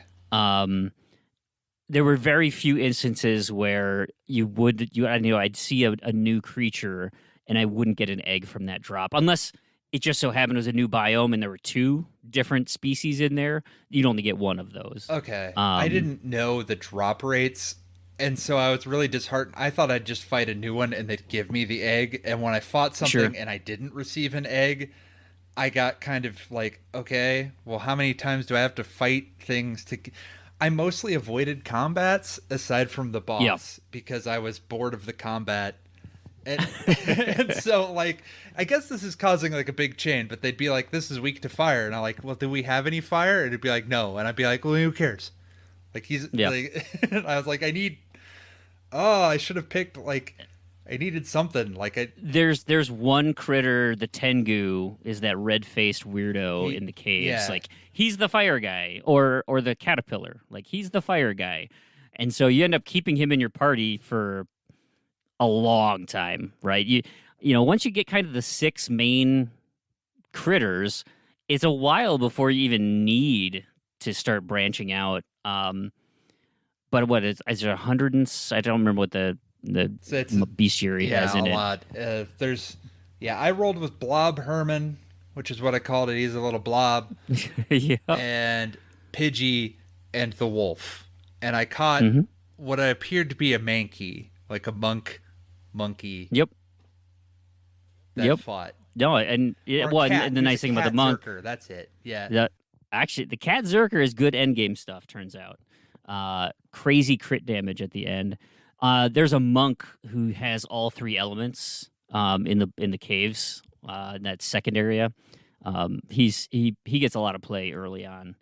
Just because it has the exact same thing, right? You got to find an element that works, because otherwise the battles just take forever. That's the problem. Yeah, because it was just like that's why I used those 3 specifically, because they were at least different. And I was like, well, darn it, I picked this spectral wolf, and he does something that just never seems to come up, and I feel like I've messed up. I'm behind the 8 ball. I'm behind it because I've made the bad choice at the beginning. Because they did. Yeah. But I mean, you were doing the not fun part of Sisyphus, getting the ball up the hill. You know, you're going to go sledding, and you made it halfway up the hill, and you're like, this sucks. Even if I go down, I don't think I'm going to have fun. So you didn't get to the point where it was a possibility, but I'm not sure you would have been sold with how deep you would have had to go. So I'm sorry for making the pick, but hey, you know, that's the luck of the draw, and but I mean, as far as the achievements go, they seemed fair. I got 5. Okay. I fought an optional boss because they're like, oh, here's a key, you might want to fight him, you can come back. And I was like, well, I'll fight him now, whatever. And I fought him, and and then I fought that final boss, and I knew I was doing something wrong because he was 4 levels higher than me, and I had to throw all of the boss of the area, and I had to throw everything at it. It's just like, yep, here's a phoenix down, get up. And then Blob Herman was healing his little heart out. Oh yeah, no, that's exactly right. So you didn't quite get quite that deep. Should we move on to Superliminal? Is there anything else you want to say about Monster Sanctuary? No, I think Monster Sanctuary, and don't take me being negative as it's just probably not my jam, but I think it could be someone else's jam. It's totally mine. So, if people are hearing me and they want to get in-depth talk about the nuance of combat, and there's stuff I didn't even mention to you because it's like, well, if we're not to step 1 of the combat, I can't tell you about step 4. Yeah. So, well, yeah, the combat counter was one too. Like I got a little bit into that. Like the more damage that you do, the more combo you do, the harder damage you do. But like, it was very hard to pull any of that off because I didn't get that far. Yep. But yeah, we can go to Superliminal. It's Superliminal. So I completed the game, main story. You're right, it was pretty darn short. This game does an excellent job of ramping up concepts, right? Because it's 9 chapters, and they kind of introduce a new concept in each different chapter. First-person puzzle game. And it's all about perspective. We talked about that in the intro. And so basically, whatever's the size of whatever you're holding in front of you, if you change how you're holding it or move your angle, and drop it, the easiest thing is to make something big. You hold it above your head, drop it toward your face, and just keep catching it. And the thing, your soda can turns into a propane, storage tank that you put out in front of your yard. They get absolutely insane. And so it was super cool going into it. The whole concept of the game is, people getting in touch with, right? They go to this clinic and they get put into like this hypnotic, sleep state, and you enter this dream world. And it kind of helps you to open your mind and clear things up, and you start going through this. I mean, it's very The Shining type hotel vibes at the beginning, and you're like, oh yeah, okay, but it's a nice little hotel or whatever. And then all of a sudden, you got the training area, and then you move to the hotel, and at the end of the training area, you knock down a wall, and you go behind the scenes, and you're like, this seems. I don't know if I'm supposed to be here, and the music stops, and it gets kind of creepy without the music going, and you're like, well, I don't know about this, and then you kind of go through a door, and you're back in the hotel, and you're like, oh, there's the music, okay, yeah, it's nice, yeah, here we go, I gotta solve another puzzle, whatever, and then it continues to devolve, and that is where it gets absolutely wild. Early on.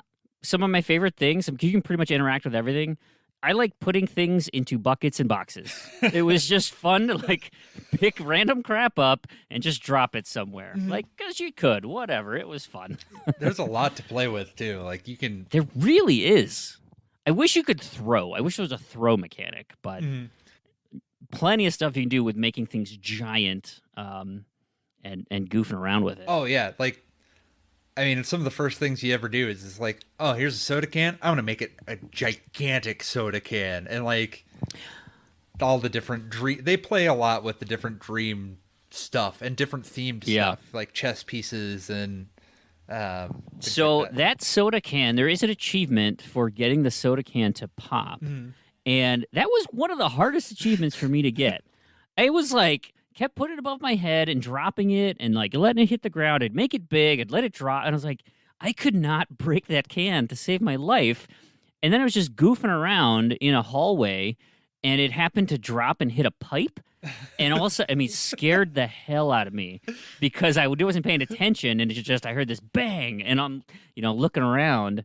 That was wild. So I played it in the dark with headphones on. It was late at night, and it's just how I normally game. And, like I said, it gets kind of creepy. And one of my notes here is when you leave and you go behind the scenes, right? It's, an industrial warehouse type atmosphere, and you go behind the scenes.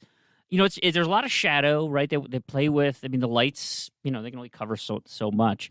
And I'm like, this would be I hate horror, but this would be an amazing survival horror game. And then I hit level 4, Blackout. Yeah. And I'm like, no bueno. That scared the heck out of me. And I'm like, I know there's no fail states in this game. I know I can't get killed, but why am I so scared? I am terrified. They do such a great job of atmosphere in here. Yeah. And, there's two or three jump scares where it's like, you come on. Like, that was such a cheap. And, of course, it got my heart going. I was freaking out. And you're fine. There's nothing there. Yep. There's absolutely nothing that's going to bother you. I played the whole thing without a guide.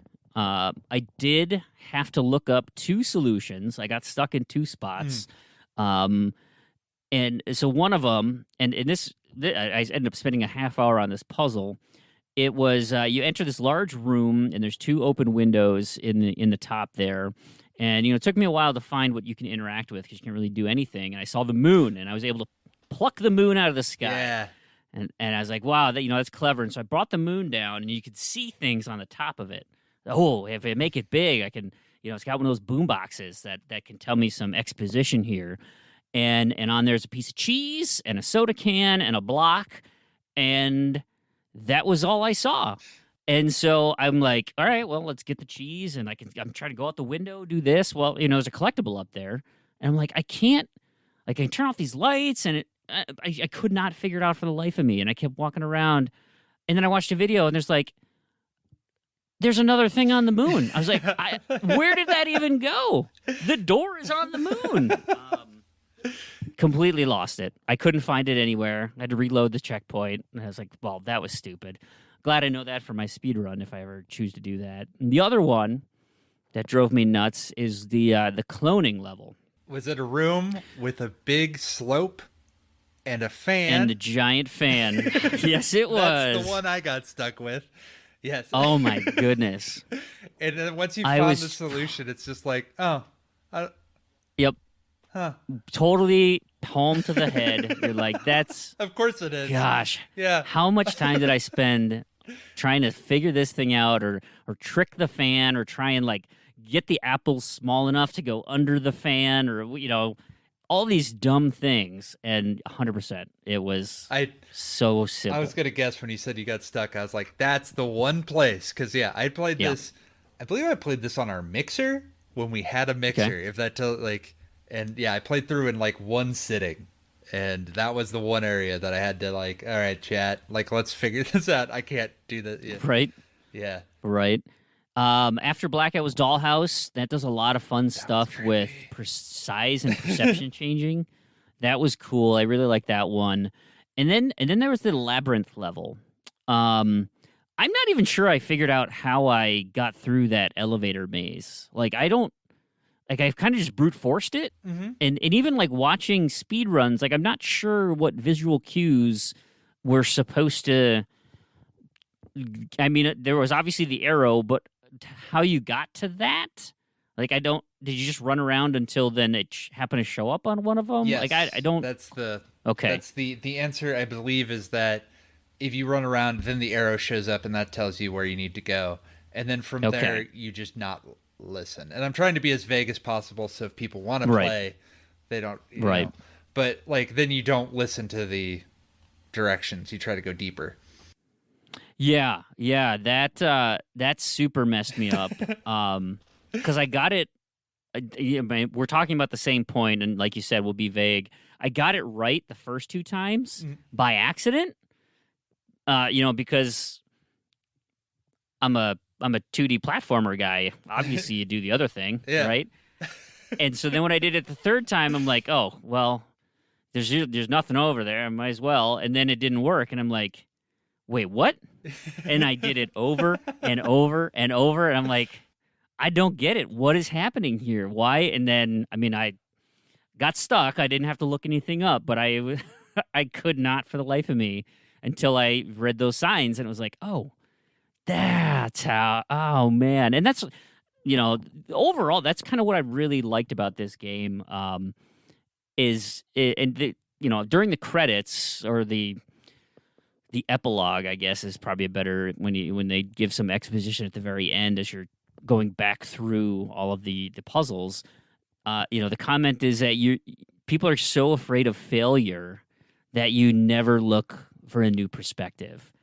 And obviously, the whole purpose of this is what you see initially. You have a reference, a very tangible understanding of what you're looking at. And then when you get up close or you shift or you move and it changes, your brain just shuts down versus like, well, hold on. What if I, and you start to really work through it, but that initial kind of like absolute dashing of your expectations every single time. And they do it on so many beats. It just keeps happening. And you're like, how am I getting tricked all the time? You know? And it's a really wonderful experience when you get that solution. I mean, that's why people solve puzzles. They try to get that little ping of dopamine when you solve a puzzle correctly. And so it's like, hey, I know where to go. There's the door. Wait a minute. That's a Wile E. Coyote painted that on a wall. I can't go through that. Boy, what do I do now? Oh, and then it clicks. Yeah, they do that so many times where it's just like, oh, wait, what? And there's so many times when, like, if you watch the trailer for this game, and if you're interested, I recommend it. Like, some of the things they do, and you're like, whoa. They do that consistently for the entire playthrough, and it's not it's not an incredibly long playthrough. I mean, the speedrun achievement is like 30 minutes. So 35 minutes is the super speed run. There is a 1 hour speed run as well. And it is a tight 35 if you play through legitimately. I'm not sure if I'm going to... I think I will attempt it, because if you watch in the solutions, and absolutely play the game first before... Yeah, there's no reason not to... do any of that. Yeah. Right.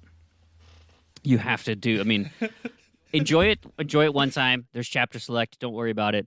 But if you're going to commit to that speed run, watch some of the videos, because there are 2 glitches that will shave off 10 minutes. And so, like, world record with glitches, I think, are in that... Well, at least the video was like 20 minutes. Mm-hmm. Because you can bypass so much, but you do have to kind of wall clip for a couple of them. So obviously you don't want to do that because it's gonna wreck the story. But if you're going for that achievement, it seems kind of doable, because even if you struggle at that, trying to get that thing to work for 3-4 minutes, still probably fast.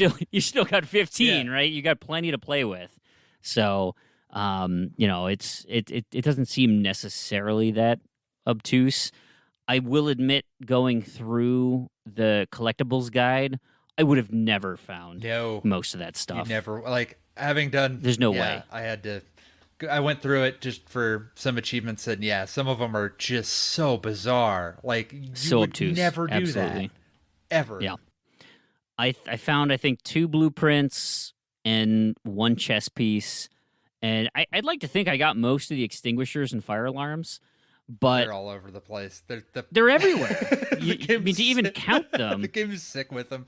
Thankfully, they do tell you if you've got all of them on the chapter select. They have a little icon. Okay, that's good. I haven't been to the chapter select screen yet, so I'm not quite sure. And I managed to accidentally find a couple constellation rooms as well. That, I never saw a single one of those. And so when I saw the achievement for that, I was like, well, what are these? And I clicked on it, and I started watching some of the videos, and it's like, I never saw this at all. Because like one of them is like there's an office area that's really reoccurring, and it's like you have to walk into the file cabinet like around the back, right? Like like you would normally never do, like walk behind a file cabinet. And I mean directly into the side of it. Like it's not even It's not even looking behind something. You literally just walk into the which it's an illusion. It looks like it's supposed to be the rest of the wall. Yeah. And that is, I mean, that's what they do that so many times of, you're looking at something and you just keep going because there's a chance that you're just going to go right into it. Like, that's just a complete visual trick. Super cool. It was a super cool game. I had a lot of fun playing it. I'm going to save the cleanup until, for another time, hopefully, maybe a month that I need a game with an S. I got the S already this month, or when RTDL tells me to do that, or it leaves Game Pass, of course. Yeah. I would also, the challenge mode if you haven't done that, that's also something that they added, and that's something that I did one chapter in challenge mode, and it's gonna be like, it's doable with a guide, but I don't know if I ever could, because like, I don't know if you checked that out. There's a couple things that I mean, I kind of watch. It's really number of interactions and what moves. What was the other? There's two. It's like number of or like steps. I think it's, or jumps. Yeah, something like that. Like jumps. That's what it is. Yeah, like, because there's some levels that you like. I had to like wedge a wheel of cheese in such a way that I could skip something, like do without jumping, or well, I know there's one collectible that's something like that took me forever to get. You had to make a wheel of cheese such that you could ramp a place that you're supposed to fall down. Yeah, weird stuff. It's really weird stuff, but it's super cool, and it's like you said, it's short, very manageable. And highly recommend playing it. Yeah, don't let the speedrun turn you away from it. Like it. No, they've made it easier. I believe it used to be 25 minutes, so it used to be like, ooh, wow. It used to be a half hour, I think. Like, which is That's right. very tight. Like that is an actual like, that's a legit attempt at a speedrun, is a half hour. Yeah. But now like, yeah, that's leaderboard stuff. yeah, like that's. But even still, I would recommend it even without that. It's, even without those 2 speedrun achievements, totally doable. Without those. The rest of it's just collectibles and playing through the game, and a developer commentary mode, which is super easy if you want to cheat. Or if you want to listen to the developer commentary, you can. I did totally cheat it. Yep. And then I was like, I want to hear what, part of me was like, what do they say during chapter 4? Because that scared the hell out of me. And I would love to hear, their little take on, which I might actually put that on when I do the collectible part of it. That's just to kind of hear the bits. Yeah, that's not a bad idea. Because, that's it. It was, I always like hearing some of those things, the different developer commentary, why they did what they did. Totally. Actually, I mean, I had played, and it's going to end up being one of my white whales, but Dear Esther, I thought the director commentary stuff was more interesting than the game. Right? Like why they did. I very much enjoyed hearing their take on why they were doing what they were doing, more so than the dumb story that they were trying to present. So, sometimes it makes the game better. Mark of the Ninja had a really great developer commentary section. Totally. Yeah, absolutely. And that was like interactable. Like you had, you went and checked it. And interfaced with it. And then it was cool. Anyway. Liked it. Thumbs up on Superliminal. Awesome. Yeah. So I think that's any other thoughts on that? I think that wraps up.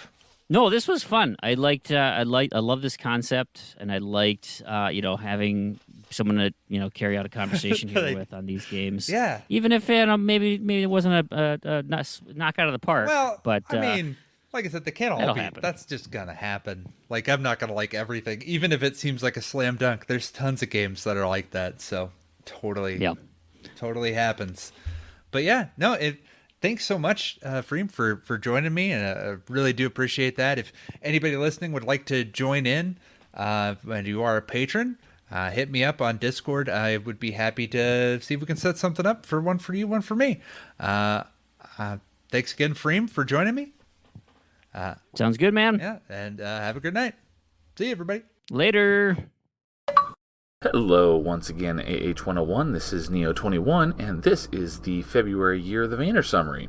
To start off with a few milestone shoutouts, Alex RD hit second in global Vayner TA, but very shortly thereafter, he got passed up by Jay Huns, who took that second place spot from him, and now is only about 1.5 thousand TA behind Mario in first place. So, got Jay Huns nipping at your heels.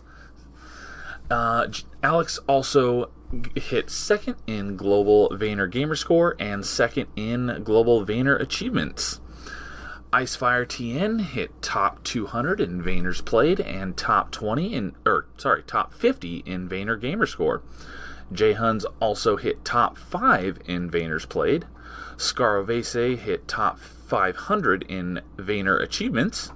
And myself, I hit top 5 in US completed Vayners, top 20 in Vayner Global Gamerscore, and top 25 in Global Vayner TA, and I bumped rawkerdude to 26th place, so right off the bottom of the top 25 spots. So we've been fighting back and forth over the last couple months, so we'll see if he bumps me back to 26 again. Grime had a new title update, and the first and second completions of the game were to Alex and Jay Huns respectively. And then Trans Ruby was a recent release, and Jay Huns was second to complete that game. So February Vayner of the Month was rolled as Blasphemous, and then we had Infernax announced as leaving Game Pass, so it became a Vayner of the Month as well. And Blasphemous had 4 completions in February, almost 5. I was working on it, but I didn't get it finished until the 3rd of March, so didn't get it done in February. But I did get Infernax done, as well as a lot of View. There were 16 total completions in February for Infernax, which is more than double the next highest month, which was last year. We had 2 separate months where Record of Lodos War had 7 completions each, and we had 16 completions in Infernax this month. So quite the one-up. There were 46 total completions in February, and that is a step up from the next highest, which was May of last year with 42 completions. So, way to start off this year strong. The gamers with the most completions in February, Jay Huns with 8 completions, EOJ and Scarvese were tied with 4 completions, and Alex had 3 completions. And also, if you are interested in Journey to the Savage Planet, it is a game that a lot of us really like. I love the game. It had a Series X and S stack come out, and you get it for free if you have the original version, regardless of that being digital or physical. I bought the physical version for science, and I had to email 505 Games support, and then they had me take a picture of me holding my disc in front of my gamer tag, and then they sent me a code for the Employee of the Month version, which is the series stack, which also provided me with the digital copy of the Xbox One stack. So now I know I don't even need the disc anymore. So, but if you buy it digitally, it was just on sale for $12. So if you are looking for it, maybe wait for it to go on sale again, because that's a really good deal. And with the Employee of the Month version just releasing, we already had quite a few completions. With the 3rd completion was Alex, the 6th completion was Scarvese, and the 9th completion was David Bodum. March Vayner of the Month is Moonscars, which also counts towards the March BCM bounty board, as does Ghost Song. On to the stats. Unsurprisingly, with the most TA for February was Jay Huns with 11,884 TA. EOJ was in second with 8,289, and Scarvese in third with 7,868. For Gamerscore, in first place was Jay Huns with 4,650. EOJ is second with 3,055, and in third was Scarvese with 3,030. Just behind him by 25 points. Almost had second place there, Scar. For achievements, in first place was Jay Huns with a whopping 181. That's pretty impressive. Good job, dude. Alex with 106, and Scarvese with 97. And we had a little giveaway, and Mad Lefty won Gato Roboto after having to re-roll like 4 times, because a bunch of people who won it already had it. So, there are 4 of you on the chopping block, which means you did not get an achievement in February, so make sure you get an achievement in March to stay fully active. And you can check the Discord post to find who you are, or you can look at the spreadsheet. I think it's on the VOTM tab. It's got those who are on the chopping block and those who are have tracking suspended. So that does it for February. So you guys knock some more completions out and knock out some more Vayner completions in March, and I will talk to you at the end of the month. All right, later.